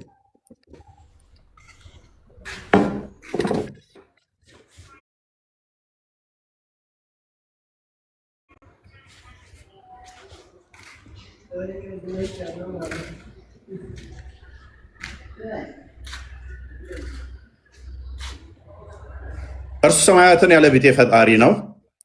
ለእርሱ ሚስት የሌለችው ሲሆን እንዴት ለእርሱ ልጅ ይኖረዋል? ለእርሱ ምን የሌለችው ሲሆን ሚስት። እዛ ጋር ምናለች? ለእኔ ባል ሳይኖረኝ እንዴት ልጅ ይኖረኛል ስትል እንድትወልድ ባል ያስፈልጋታል ዳለ ወንድማችን። እዚህ ጋር ደግሞ ሚስት ሳይኖረኝ ሚስት የሌለችው ሲሆን እንዴት ልጅ ይኖረዋል? ስለዚህ ልጅ እንዲኖረው ምን ያስፈልገዋል? ሚስት ያስፈልገዋል። እፎይ ሁሌ የምጠይቀው ጥያቄ እኮ ነው። ስለዚህ አላህ ደግሞ አምሳያ የለም። አንዳንዴ ይገርመኛል። ለምን ወደ ነጥብ አትመጣም? አሁን አላህ ሚስትም የለውም ልጅም የለውም። ምንድን ነው እሱ? ስለዚህ ሚስት ስለሌለው ልጅ የለውም። አይደ ሚስት ያስፈልገዋል። ባይዘ ሱራ እንትን ላይ አይ ቲንክ ሱረት አልአንቢያ ላይ ነው አይደል እንዴ? ሰማይና ምድርን የፈጠረ እኮ ነው። ሚስት ሰላም ጨረስን እኮ። ሚስት ያስፈልገዋል ልጅ እንዲኖረው አላችሁ። እኛ እግዚአብሔር ሚስት ያስፈልገዋል ልጅ እንዲኖረው ብለን አናምንም። ለአላህ ልጅ ያስፈልገውን ነው ሆይ ቅዲስ በደስ አላለም። እሱ ስለኛ ሃይማኖት አይደል እያወራን ያለ ነው። ከኛ ነው መረዳት ያለበት። አቡያያ ይበቃሃል አሁን። እሺ ነባ ይህን ጥያቄ እንደዚህ አለፍኮ ማለት ነው። ይበቃል። አንተ እኮ ነው ያመጣው። ላብራራልህ ከቁርአን ራሱ ላብራራ። ይበቃል። እንትና አንዴ ይበቃል። ጠየቅከን፣ ረጅም ሰዓት አብራራንልህ። አንተ ጋር መለስከን፣ አንተ ጋር ማሳየንህ። ምን አልሽ ነባ? ፕሊስ ላስወርድ ነው ያብራራለት የነበረው ላይ የዳብሎስን እንትን ልሽር ልጁን ላክ ያልክበት ላይ ሁለት አምላክ አይሆንብህም ነው አንደኛ። ሁለተኛ ደግሞ ኢየሱስ መስቀል ላይ ለኛ ኃጢአት ከፈለልን አላችሁ። እሺ ተሰቀለ፣ ከፈለ። ያን ክፍያ እሱ የከፈለውን ክፍያ ተቀባዩስ ማን ነው ነው? አሁን ሌላ አካል አለ ማለት ነው። ሰው ተቀባዩ እሱ ሲከፍል ተቀባይ ሰው ሊኖረው መኖር አለበት ሲከፍልላችሁ። ሌላ ጥያቄ ደግሞ እሱ ኃጢአታችንን ከፍሎልናል፣ ሲመጣ ደግሞ የመጨረሻ ዘመን መጥቶ ይወስደናል ትላላችሁ። የሞቱት እስከናንተ አካል የሞቱት ሰዎች የት እየሄዱ ነው? ለምንስ እሱን አጠብቁትም? ማለቴ መጥቶ የሚወስዳችሁ ከሆነ ማለት ነው። እሱ ከከፈለላችሁ ደግሞ መስገድስ መጾምስ ለምን አስፈለገ? በእናንተ በኩል ግን መጀመሪያ ትኩረት አድርገህ እንድትመልስልኝ የምፈልገው እሱ መስቀል ላይ ወጥቶ ከፈለልን የምትለው እሱ ኢየሱስ ከከፈለልን ተቀባዩስ ያንን ክፍያ ተቀባይ ማን ነው ነው? እዚህ ላይ አንደኛ መጀመሪያ እሱ ላይ ትመልስልኝ ደስ ይለኛል። ኦኬ እሺ። መስዋዕትን አንዴ ካቀረበ እንዴት ነው እሱ እናንተ ምጾሙ የምትጸልዩት የምትሰግዱት ምን ያስፈልጋል? ተቀባዩስ መስዋዕቱን ማን ነው? መስዋዕት አንዴ ካቀረበ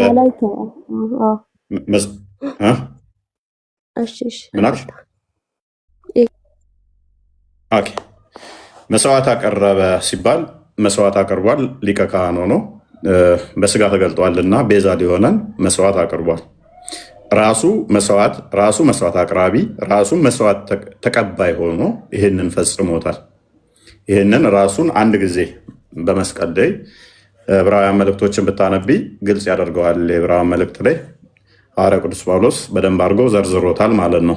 መስዋዕት አቅራቢም ሆኖ ሊቀ ካህናችን እንደመሆኑ ምዕራፍ 7 አንድ ክርስቲያን ክፈተው ሲል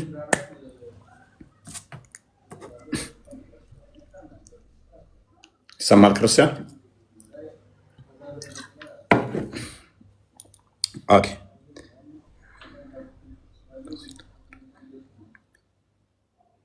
ለምንድን ጥያቄ ማጠይቆ ተማሪ የምታደርገኝ? ቆይ ቆይ አንዴ ጥያቄ አልጠይቅም እንዴ? ተማሪ አደረገኝ። ቆይ አንዴ ትቀጥያለሽ፣ ትጠይቂያለሽ። ቁጥር 27 አድርገው። እሺ እርሱ እንደዚያ ሊቀ ካህናት አስቀድሞ ስለ ራሱ ኃጢአት በኋላም ስለ ሕዝቡ ኃጢአት ዕለት ዕለት በመስዋዕትን ሊያቀርብ አያስፈልገውም። ራሱን ባቀረበ ጊዜ ይህን አንድ ጊዜ ፈጽሞ አድርጎታልና። መስዋዕትን አንድ ጊዜ ፈጽሞ በማቅረብ አንድ የተቀድሰናል። ሁላችንንም ራሱን በማቅረብ ቀድሶናል ማለት ነው። መስዋዕት አቅርቦ ማለት ነው። ኤፌሶን ምዕራፍ 2 አንዴ ክፈተው። መስዋዕትን አቅርቧል። ያ ራሱ ነው መስዋዕቱ። መስዋዕትን ማቀረበው ራሱ ነው። እነኛ የብሉይ ኪዳን ሊቀ ካህናቶች በግ፣ ዋኖስ እንደዚህ እንትን ነው ይዘው የሚሄዱት ነበራል። ራሱ መስዋዕት ሆኖ መስዋዕቱን ይዞ ቀረበ። ራሱን መስዋዕት አድርጎ ማለት ነው። መስዋዕት አቅራቢ ራሱ ነው። መስዋዕቱም ራሱ ነው። መስዋዕትንም ደግሞ ራሱ ይቀበለዋል ማለት ነው። ቁጥር 2 አይ ቲንክ አንብቦ። እሺ በበደላችሁና በኃጢአታችሁ ሙታን ነበራችሁ፣ በእርሱም በዚህ ዓለም እንዳለው ኑሮ በማይታዘዙትም ልጆች ላይ አሁን ለሚሰራው መንፈስ አለቃ እንደሆነው ስልጣን እንዳለው አለቃ ፈቃድ በፊት ተመላለሳችሁባቸው። በእነዚህም ልጆች መካከል እኛ ሁላችን ደግሞ የስጋችንና የልቦናችንን ፈቃድ እያደረግን በስጋችን ምኞት ፊት እንኖር ነበር። እንደ ሌሎቹም ደግሞ ከፍጥረታችን የቁጣ ልጆች ነበርን። ነገር ግን እግዚአብሔር በምሕረቱ ባለጠጋ ስለሆነ ከወደደን ከትልቅ ፍቅሩ የተነሳ በበደላችንና ሙታን እንኳን በሆነን ጊዜ ከክርስቶስ ጋር ሕይወትን ሰጠን፣ በጸጋ ድናችኋል። ስለዚህ ሕይወትን አንዴ ሰጠን ማለት ነው። መስዋዕትን አቀረበ ሰጠን እኮ ነው የሚያወሩት። ሰው የሚተርኩት ሰዎች ናቸው እኮ ሰጠን እያሉ ያሉት እንጂ እኔ ሰጠውን ለእናንተ መስዋዕትነት ከክፈልኩኝ ራሴ ተቀበልኩኝ የሚልበት ቦታ ነው የምፈልገው። ማለት እዚህ ጋር የሚተርኩት ሰዎች ናቸው ሰጠን እያሉ ያሉት ገባ። ስለዚህ እሱ ሰጠዋችሁ ተቀበልኩ፣ በስጋው መጣ። እኔ ሰጠኋችሁ እንጂ ሰጠን እንጂ እኮ ሰጠናችሁ እኮ የሚል የለም እዚህ ላይ እኮ የለም ማለት። መልካም እሺ፣ ቅድም አልሰማሽም ማለት ነው። መስዋዕት የሆነልን ለምንድን ነው? መስዋዕት እንደሚሆነን ማቴዎስ ወንጌል ምዕራፍ 20 ላይ ቁጥር 28፣ ማርቆስ ወንጌል ምዕራፍ አዳምጫ አንዴ ማርቆስ ወንጌል ምዕራፍ 10 ቁጥር 48 ላይ ቤዛ እንደሚሆነን ነገረን። ቤዛ ሆነን ማለት ነው። መስዋዕት እንደሚሆንልን፣ ቤዛ እንደሚሆነን፣ እንደሚሰጠን። አንዴ ክፈትላት።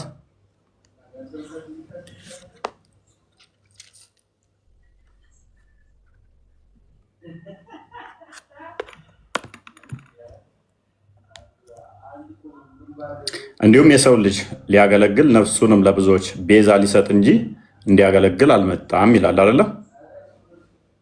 እኮ ሊሰጥ ተራኪው እኮ ሊሰጥ እንጂ የመጣው እያለ ያለው እንጂ እሱ ሊሰጥ ነው። ክርስቶስ እኮ ነው እየተረከ ያለው። ነባ ክርስቶስ እኮ ነው እየተናገረ ያለው። ለምሳሌ አሁን ቁርአን ላይ አላህ ሲናገር እኔ እንደዚህ እንደዚህ እኔ ፈጣሪ ነኝ እንደዚህ እያለ ነው የሚተርከው። ተራኪውም እንደዚህ አለ እያለ ነው። ቁርአን ውስጥም አለ ይገባኛል። ቁርአን ውስጥም እንደ ሰርድ ፐርሰን ሆኖ አላህ የተናገረበት ቁርአን ውስጥም ልሰጥ ይችላለሁ። ይሄን እየተናገረ ያለው ተራኪ ይኸውልህ፣ ተራኪው አሁን ቁርአን ውስጥ አለ የሚልበት ቦታ አለ። አላህ እንደዚህ አለ። ሲመጣ ደግሞ እኔ እንደዚህ ነኝ የሚልበት ቦታ አለ። ሰው እዚህ ጋር እሱ ኢየሱስ ሲናገር አለ ኢየሱስ እያለ ነው መናገር ያለበት ተናጋሪው አካል ማለት ነው። ተራኪው አካል ኢየሱስ እንደዚህ አለ፣ ጌታ እንደዚህ አለ እያለ ነው። ወይ ደግሞ ራሱ የሚል ከሆነ እኔ እንደዚህ አልኩኝ እያለ ነው መናገር ያለበት። ሙሉ ክፍሉ ኢየሱስ ነው እየተናገረ ያለው እና ስለዚህ ኦኬ ሜቢ ዝቃር እናሳያት ክፍሎቹ ማለት ለመግባባትም በጣም አስቸጋሪ ነው። በነገራችን ላይ ምናልባት የመጽሐፍ ቅዱስ አጻጻፈንም ማታቂ ከሆነ ትንሽ አስቸጋሪ ነው። የመጽሐፍ ቅዱስ ብቻ አይደለም ቁርአንም እንደዛ ነው። ቀላል ነው። እሺ እየተረዳኝ ነው አባቴ። አላህ ልጅ የለውም ብሎ ሲናገር የተናገረው አላህ ነው ብላችሁ ነው የምታውቁት አይደል? ግን አላህ ልጅ የለውም ብሎ የተናገረው መሐመድ ነው። ያስረዳኝ። የሱ አሁን የጠየኩ ያለሁት ስለ እስልምና ይሄን የተናገረው ክርስቶስ ነው እያለሽ ነው። ይሄን የተናገረው ክርስቶስ ነው ከመጀመሪያው ጀምሮ። ይሄው ለምሳሌ ኢየሱስ ግን ወደ እነርሱ ጠርቶ እንደዚህ አላቸው። አንዴ ኢየሱስ ግን ወደ እርሱ ጠርቶ እንዲህ አላቸው፣ የአሕዛብ አለቆች እንዲገዟችሁ ታላላቆችን በላያቸው ላይ እንዲሰለጥኑ ታውቃላችሁ። በእናንተስ እንዲህ አይደለም። ነገር ግን ማንም ከእናንተ ታላቅ ሊሆን የሚወድ የእናንተ አገልጋይ ይሁን፣ ከእናንተ ማንም ፊተኛ ሊሆን የሚወድ የእናንተ ባሪያ ይሁን። እንዲሁም የሰው ልጅ ሊያገለግል ነፍሱንም ለብዙዎች ቤዛ ሊሰጥ እንጂ እንዲያገለግሉት አልመጣም ብሎ ስለ ራሱ ተናግሯል። ያው ራሱን የተናገረው እሱ አይደለም የተናገረው። መልስ ሲመለስልሽ እህቴ አንዴ ሲመለስልሽ መጽሐፍ ቅዱስ እንዴት መጻፍ እንዳለበት ምናምን አንቺ አትናገሪም። በሁለተኛ መደብ ስለ ንትርክ አይደለም አባቴ፣ እሱ እየመለስክልኝ ነው። ከአንተ ጋር ነው እያወራሁኝ ያለሁት።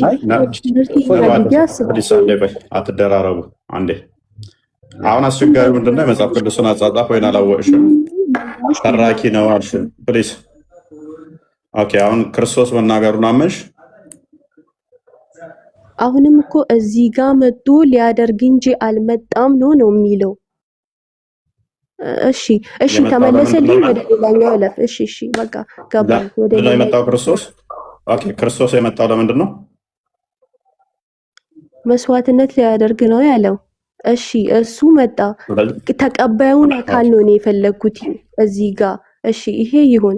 ተቀባዩን አካል እሱ ሲከፍል አሁን ለምሳሌ እናቴ የሆነ ነገር ተበደረች ወይ የሆነ ነገር ሰራች፣ ይሄንን ነገር እከፍልልሻለሁ ብዬ ብመጣ ለእናቴ ነው የከፈልኩት። ተቀባዩ አካል ሊኖር ይችላል፣ ያበደረው አካል ማለት ነው። እሺ እኔ ኃጢአት ሰራው፣ እሱ ከፈለ። ተቀባዩ አካልስ ማን ነው ነው?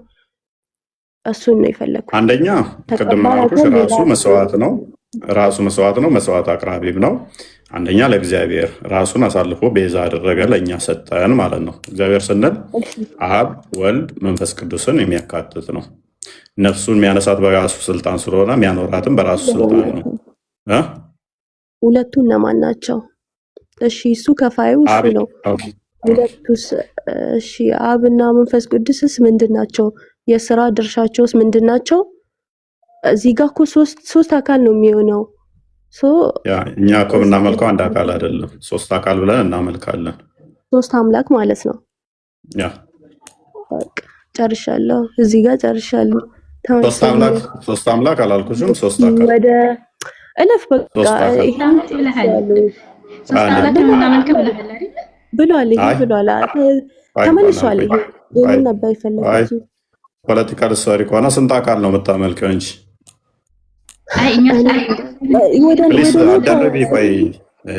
መጨረሻ አልጨረስኩም። ጥያቄ ሶስት ጥያቄ አለኝ እኮ አልጨረስኩም። እሱ ሲጨርስ ስንት አምላክ ነው የምታመልከው? አካሄዱ እንደዚህ አይደለማ። እንደ ተማሪ ሳስብ አሁን ጭንቅላት ያለውን አካል ነው የምታመልከው፣ ጭንቅላት የሌለውን። እኔ በጣም እየሰለቸሽኝ ስለሆነ ማለት ነው። ሲጀመር ምን እንዳወራሽም አልሰማሁሽም ነበረ። ሶስት አካል ነው የምናመልከው። ያ ሶስት አካል በሶስት አካል የተገለጠ። ስለዚህ የምታወሪውን አጥሪና ተናገሪ። ጥያቄሽ ምንድን ነው? ጥያቄሽን ጠይቀሽ። አሁን እዚህ ጋር ለጠየከኝ ላይ ስንት ነው አካል ያለው ባልከኝ ላይ አንተ አምላክን እንዳየኸው ባየው ኑሮ ይሄ ነው ብዬ ባያስቀምጥልክ ነበር። ሶሪ እዚህ ጋር ማለት ነው። አልተገለጠም። ቢሊየን አካል ሊሆን ይችላል የምታመልኪው ማለት ነው። አላህ በቁርአን ከነገረኝ በስተቀር ልነግርህ አልችልም። እዚህ ጋር አሳጥረውና አሁን ስለዚህ ቆይ ጥያቄ ቀርቶኛል። እህታችን ጭንቅላት የሌለውን አካል ብቻ ሳይሆን አታውቅም ስንት አካል እንዳለው የምታመልከው። ለምን ወደኛ ታጣለህ? ጥያቄን አልጨረስኩም እኮ ፕሊዝ። ኧረ በእናትሽ ተረጋጊ፣ በእናትሽ በጣም እየደራረብሽ ስለሆነ ጨረስኩም። እየደራረብሽ ስለሆነ ቆይ ይኸውልሽ ፖለቲካሽን እንዴት እንደማስተፋይ ስለማቅ ማለት ነው። እንደዚህ በመጮህና በመንተም በማለት አይደለም። ቆይ አላህ አባት አለው የለውም? እንደ ኢየሱስ ባየው ነግርክ ነበረ። እሱ ከነገረኝ ውጪ ደግሞ ጭንቅላት አልባው አካልሽ አላህ አባት አለው የለውም? ስለዚህ አምላክሽ ሳታውቂ ምንድን ነው የምታመልኪው? ካደ አንድ ነው ቢሊየን ነው አታውቀውም። እህታችን አምላኳ ስንት እንደሆነ አታውቅም። ፖለቲካ ልትሰራ ትሞክራለች። አምላኳ ስንት እንደሆነ አታውቅም። ያ ጭንቅላት አልባው አካል ባት የሆነው ስንት እንደሆነ አታውቅም። እኛ በኮንፊደንት አዳምጪ፣ አደርቢኝ። የዚህ ጭንቅላት አልባው ተረከዙ የምታመልከው ስንት አምላክ እንደሆነ አታውቀው፣ አልተገለጠም። የእኛ አምላክ ተገልጧል። ያ የተገለጠው አንድ አምላክ በሶስት አካል የተገለጠ ነው። ፕሊስ ተረጋጊ። በሶስት አካል አንድ አምላክ እናመልካለን። አስተፍቼሽ እንደዚህ ለሪከርድ አመቻችቼ ልክሻለሁ። ተረከዝ የምታመልኩት እችን የላካችኋት ተረከዝ አምላኪዋ አምላኳ ስንት እንደሆነ ማታውቀው ለምንድን ነው? አልተገለጠም። ያልተገለጠ ለምን ታመልኪያለሽ? ያልተገለጠ አምላክ ለምን ታመልኪያለሽ? ተረከዝ ለምን ታመልኪያለሽ? ኤኒዌይስ ከስርኝ ያሳሰበች ሶስት ማለቴ ነው ብል ምን ችግር አለው? ካለ ዳጸ ልሳን ይባላል በእኛ ብል እንኳን አንቺ ስንት እንዳልሽ አልሰማሁሽም። አካል ከሆነ ያልሽው ሶስት አካል ሶስት አካል እናመልካለን ብዬ ተናግሬያለሁ። ብልስ ምን ችግር አለው? አንቺ ሶስት አምላክ ብለሽኝ ዳጸ ልሳን ቢያጋጥመኝ ምን ችግር አለ? እኛ የሚያስብለን መሰለሽ? አልሰማሁሽም እና እንደናንተ መሰልንሽ እንደኛ። ኤኒዌይስ ተረከዝ የምታመልኩት ስንት አምላክ እንደሆነ ማታቂ ከሆነ እኔ ችግር እኮ አይደለም። አይዳ ቀጥይ። አይዳ ሰላም አንድ አይዳ ትቀድማለች። ለመንጣጣት ትሞክሩ።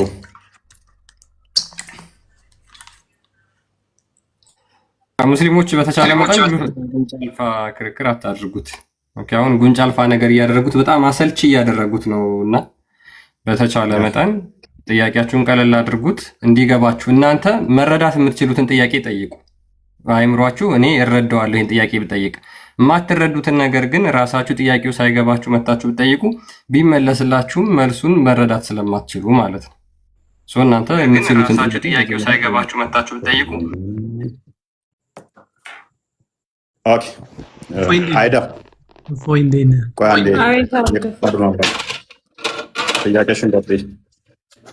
ቆይ አንዴ ሌሎች ይቀጥሉ፣ እመለሳለሁ። ቢኒ እንኳን መጣ። አብዱ በጣም ይቅርታ፣ ቅድም ማለ የገባሁት የሆነ ነገር እንትን ብዬ ነው። ያ እየደራረባችሁኝ ምን እንዳለች አልሰማሁትም። ፖለቲካ ልትሰራብኝ ማለት ነው። ሶስት ሰው ሲወራ አይሰማ ምን እያለች እንደሆነ። እኔስ እንደዚህ አይነት ኮባ ራሶች አምላኩ አታውቅም። ስንት አምላክ እንዳለው አታውቅም። ስንት አምላክ እንደሆነ ስንት አካል እንደሆነ አታውቅም። ፖለቲካ ልትሰራ በሷ ቤት ማለት ነው። አፍራ ጌታ ይርዳሽ። ከእንደነኛ አይነት ደናቁርቶች ጋር እንድወጪ ጸሎት አደርግልሻለሁ። አንቺ ተረጋጋሽ ልጅ ስለሆንሽ ማለት ነው። ፖለቲካ ሊሰሩ ይሞክራሉ በእነሱ ብሶ ማለት ነው። አክቹዋሊ አብዛኛው ሙስሊም አሁን ፖለቲካቸውን ገብቶታል። ለመደነቋቆር አትምጡ፣ አደርቡ። ገስ ለተቻለ ስለቀለሙ ክርስቲያኖች ሲገቡ አሁን ሁለተኛ ነው የሚገባ። እኔ ጥያቄ ነበረኝ። ቀጥልሽ። ጥያቄ ማጣቀው ነገር ፖለቲካ ትላል። ጥያቄ እንቀጥልና አልኩህ እኮ የምን ማጣቀው ነው?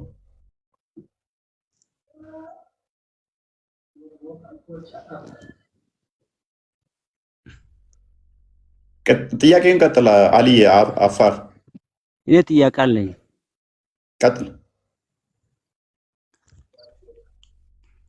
ኢየሱስ ጌታ ነው? አዎ።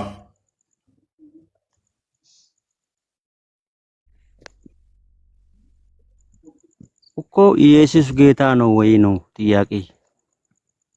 አዎ አልኩህ። እኔ ደግሞ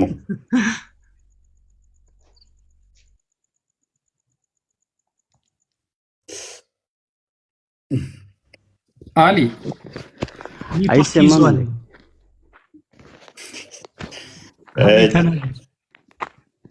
ኢየሱስ ጌታ ነው ወይ? አዎ ጌታ ነው አልኩህ። እና እሱን ሳይወለድ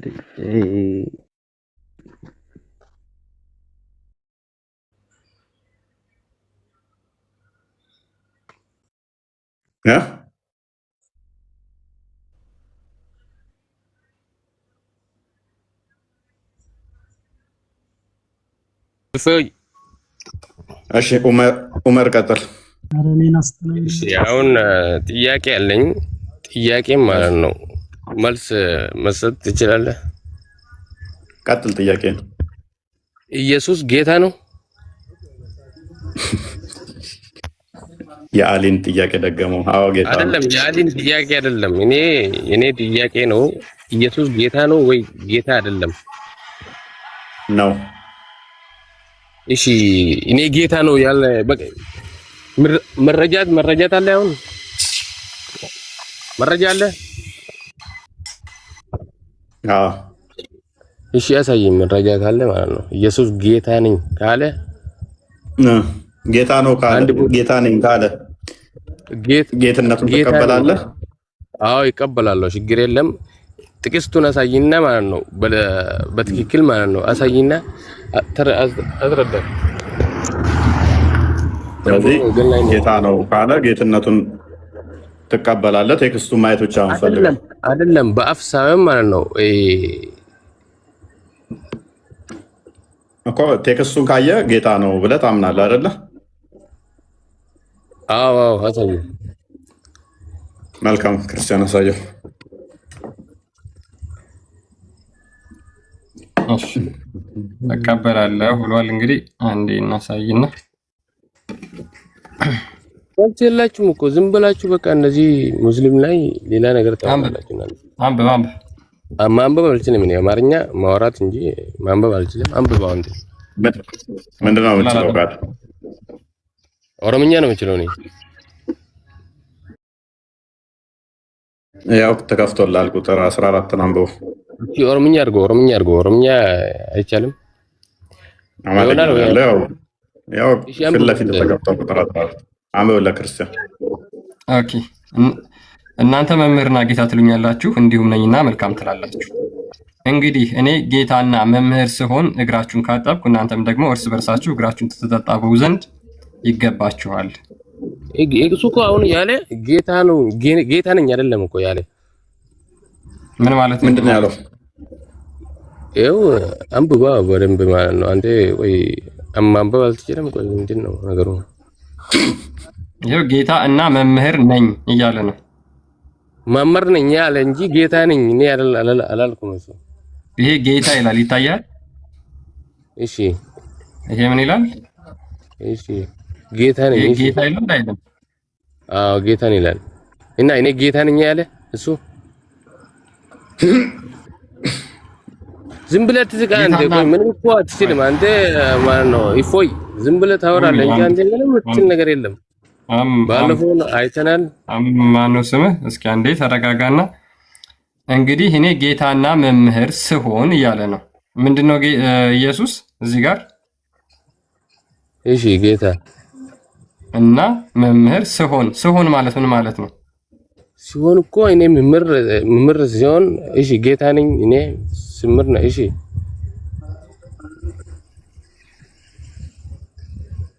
ቀጥል እንጂ ይሄው ጌታና መምህር ነው። ይሄ ብቻ ነው።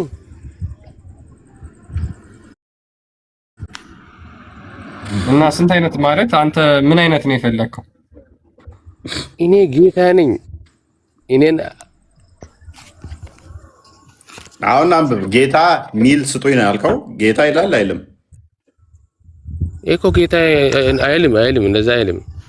ምንድን ነው የሚለው? እኔ ምንድን ነኝ ይላል። ጌታ ነው ጌታ አይደለም። ጌታ ነኝ ይላል እሱ። እናንተ ነው ጌታ ነው ብላችሁ የምታምነው እንጂ እሱ እኮ ጌታ እኔ የሚለውን አንብብ፣ አሳየው፣ አስመርለት። እኔ ምን ይላል? እኔ የምትለዋ ትታያለች? አዎ ይታያል። ጎበዝ። ከዛ ቀጥሎ ምን የሚል አለ? እኔ ብሎ ከዛ ምን ይላል? መምህር ጌታን አለፍካት። መምህር አይን ላይ መነጽር ነው ወይንስ ምን ነው ያለው? እሺ ሌላ እኮ እሱ ያለ እኔ አንብብ። እሱ እኮ ነብይ ነው። እናንተ ነው መምህርን አልጠየቅኩም። ጌታ የምትለው ለምን ትዘላታለህ? ኧረ መቼ ዘለልኩት? እናንተ ነው የዘላችኋል። እኔ ብሎ ቀጥሎ ምንድን ነው የሚለው? እኔ ጌታ ነኝ መምህር። ጎበዝ። ስለዚህ ጌታ ነው ብለህ ታምናለህ? እኔ አላምንም። ቅድም እኮ ጌታ ሚልካ እኔ ጌታ ነኝ ጌታ ሚልካ መጣችሁ ጌታ መሆኑን አመሰክራለሁ። እኔ ጌታ ነኝ አላለም እሱ። እናንተ ነው ያላችሁ እንጂ እሱ እኮ ጌታ ነኝ ያለ ቦታ የለም። ጥቅስ ራሱ የላችሁ እናንተ ራሱ መልስ የላችሁ። ይሄ ምንድን ነው የሚለው? እኮ ጌታ ነኝ እኔ ጌታ ነኝ እኔን። እናመሰግናለን። በቃ አይዳ ከተመለሽ ቀጥይ።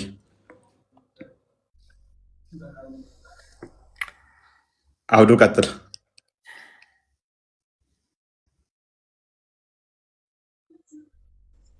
አብዲ ቀጥልሽ። ሰሚራ ቀጥይሽ። ሰላም አለይኩም እፈይ፣ እንዴት ነሽ? ሰላም ክርስቶስ ካንቺ ጋር። አልሐምዱሊላህ። እኔ እፈይ ረጅም ወራትን አፉ በላይ ያንተ ተማሪ ነኝ። ከሚሮጠው አምላክ ስላወጣኝ አመሰግናለሁ። እኔ ክርስቲያን መሆን ነው የምፈልገው። ሴትን የማያከብር ቤት ውስጥ መቆየትን አልፈልግም። የሚያግዘኝን ሰው እፈልጋለሁ። ኦኬ፣ መማር ፈልገሽ ነው? አዎ፣ ትናንትም ከትናንት ወዲያም ወስኜ የሚያስገባኝ ሰው ስላጣው ነው። አሁንም ብዙ ጊዜ ቢኒን እንደውም ሜንሽን ሳደርገው ነበር ስሙን። አሁን ግን ክርስቲያን መሆን እፈልጋለሁ። መማር እፈልጋለሁ። ማወቅ እፈልጋለሁ። ፕሮፋይልሽ የክርስቲያን ነው ያለበት። የማን? ያንቺ ምን አለ እዚህ ጋር? የክርስቲያን ፕሮፋይል ነው። ፕሮፋይልሽ ውስጥ ክርስቲያን ነበርሽ በፊት? በፊት አልነበርኩም እኔ። ይሄ እኮ የረከቦት ነው፣ የቡና እቃ ነው። ኖ ክርስቲያን ነው አካውንትሽ። ግቡና እዩ፣ ገባና እዩ። እኔ ለራሴ ስለፈራው ነው የክርስቲያን አካውንት ወላሂ አይደለሁኝም። እኔ ለራሴ ስለፈራውኝ ነው በሌላ አካውንት የመጣሁት። በኖርማል አካውንቴ የሚያወራኝ ሰው እስልምና ተምረሻል? እኔ ስለ እስልምና እስቲል በደንብ ያወቅሁት አንተ ቤት ነው። እኔ አላውቅም።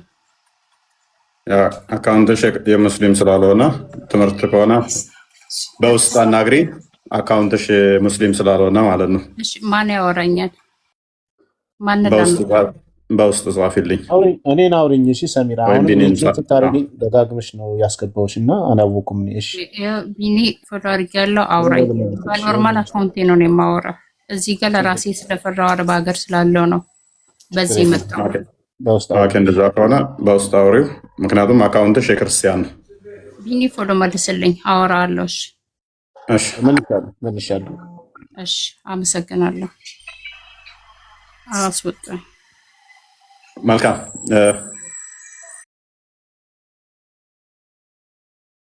አብዲ። አይ እኔ አንዴ ላውራ እፎይ። እና አንዳንዴ እኮ እንደዚህ ብለው ሲገቡ መስቀለኛ ጥያቄ መጠየቅ አለብን። ፖለቲካ ቁጭ ብለህ ትሰራለህ እንዴ? ኧረ እባክህ እኛ እንደናንተ ድራማ ስለማንሰራ ክርስቲያን ነሽ በጣም ከባራስ ጭንቅላት የሌለው አካል ስለምታመልኪ እንደናንተ እንመስላችኋለን። ኢዴት ሰው ድንጋይ እንዴት ይሆናል? ሙስሊም አይደለሽም እያልኩ እየሞገትኳት አንተ ምናምን ብላ አፏን ልከፍትብኝ ማለት ነው። እኛ እንደናንተ ድራማ የምንሰራ ሰዎች አይደለንም። ብትመጪ ለራስሽ ባትመጪ ለራስሽ። ምን አይነት ኮባ ራስ አለው? እንደናንተ ማሻላ ብለን እኛ ድራማ የምንሰራ መሰረሽ እንዴ? እንዲናዋርዳለን መጣለው ቢል እንኳን ካለ አካውንቱን ቼክ አድርገን ኢሚዲየትሊ ለፊት ለፊት ለኦዲየንሱ እናሳያለን። አይደለሽም በቃ ቪዲዮ ካሌላት ፎቶ ካሌላት በምን እናውቃታለን? ሙስሊም ትሆን አትሆን እኛ ጋር ድራማ አይሰራትም። ባትመጣ ትቀራታለህ እንጂ አንተ ስለመጣ ዛሬ ክርስቲያን ሆንኩ ስላልክ እፎይ ላይ የሚጨምር የለም የሚቀንስ የለም እምነቴ ላይ። ዛሬ ስለሄደ ሰንበዲ እምነቴ ላይ የሚጨምር የለም የሚቀንስ የለም። ስለመጣም እንደዛው እኛ በሰው ላይ ስላልተመሰረትም ማለት ነው። ስለዚህ ምንም ነገር ድራማ እኛ ጋር አትሰራትም እና እንደዛ ነው። አይዳና አፍራ ጥያቄ አለሽ? አብዲ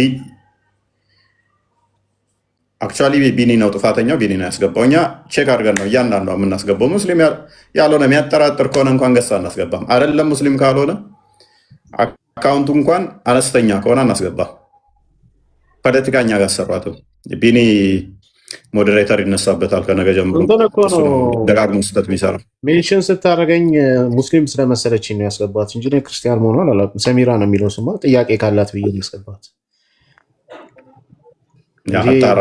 ለማንኛውም በዋናው አካውንት ይመጣለሁ ብላለች። በዋናው አካውንት አጣራ። ለማንኛውም ሞዴሬተር ከነገ ጀምሮ ይነሳበታል። ቢኒ ሌላ ፖለቲካ ይሰራም እኛ ጋር።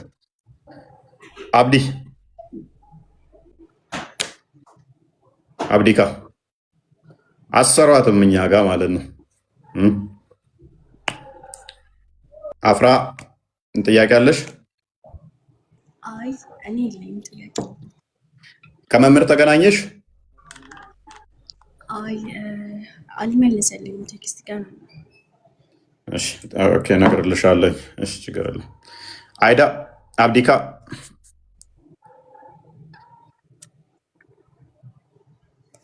ጥያቄ ካለሽ መቀጠል ትችያለሽ።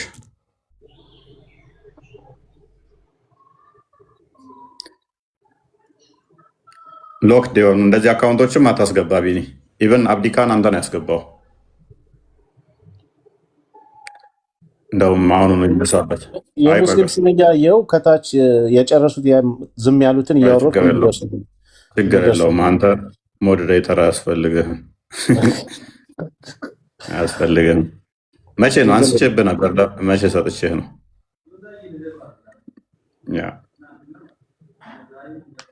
ሞዴሬተር አያስፈልገውም ቢኒ። እኔ ማን ነው እያስገባ ያለው እያልኩ እኮ ቅድም ግራ ገብቶኛል። ቼክ አድርገን ሙስሊም መሆናቸውን አጣርተን ነው እኛ የምንጠቀመው።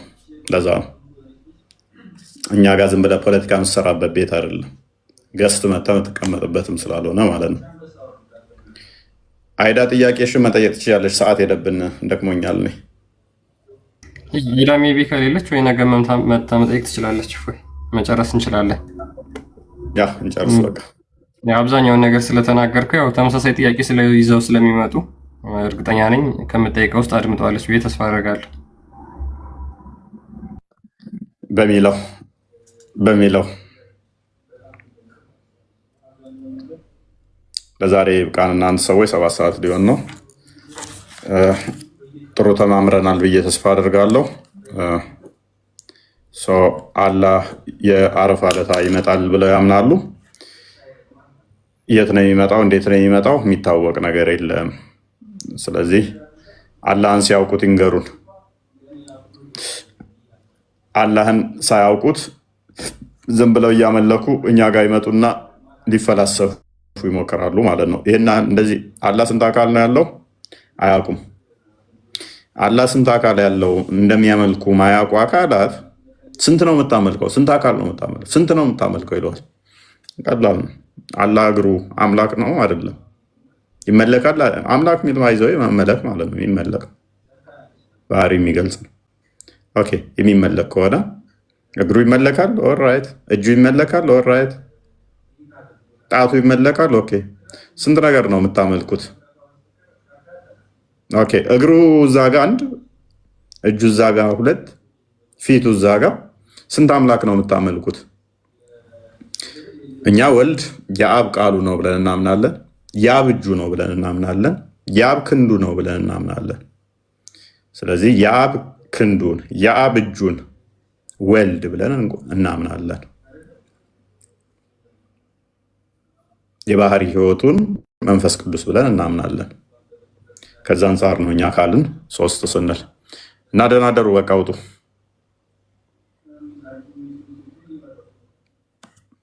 በቃ ለማንኛውም መልካም ጊዜ ይሆንላችሁ። ከታች አሳምጬ ባለው ፍትህ እየጠየቁ ነው። ፍትህ መልስልኝ እየተባልክ ነው። መልስ። ማን ትቀልዳለህ እንዴ? ለማንኛውም በቃ መልካም ጊዜ። እሺ ቻው።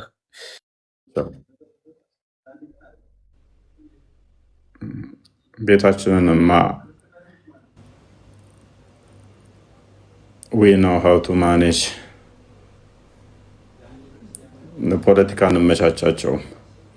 እኛ ቤት ላይ እንደዚህ አይነት ነገር የለም። ጥርት ጽድት ያለ ስራ ነው የሚሰራው።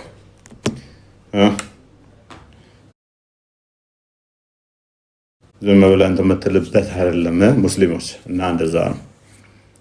ምክንያቱም እምነታችን አለት ላይ ነው የተገነባው፣ በድራማ የጸናን አይደለንም። ለዛ ነው አለት ላይ ስለሆን ቢሊየን ሰው ቢመጣ ቢሄድ እምነታችን ላይ የሚጨምር የለም የሚቀንስ ነገር የለም፣ እውነትን ከመግለጽ ውጭ ማለት ነው።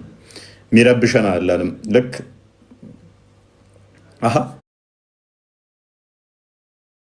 ፍትህ ለአርሲ ብዬ ነው ያነበብኩት። የሆነ እንትና አንብቤ ምንድን ነበረ ፕሮፋይል፣ ከዛ ፍትህ የሚለውን አይቼዋለሁ። ፕሮፋይል ስላየው አይምሮ ውስጥ ያለው ፍትህ ለአርሲ የሚል ነው። አርሲ ላይ ምን እንትን ተብሎ አሁንም ሚል ነው አይምሮ ላይ ያለው። ፍትህ ለቢኒ የሚለው ብዙም እኮ አልገባኝም ነበር። ኤኒዌይስ እና እንደዛ ነው። ደህና ደሩ። የምን ፍትህ ነው? ሰላማዊ ሰልፍ ውጡ። የቲክቶክ ባነር አሰሩና በቤቴ ላይ ቦስ እኔ ነኝ፣ በቤቴ ላይ ንጉስ እኔ ነኝ። ስለዚህ ደህና ደሩ።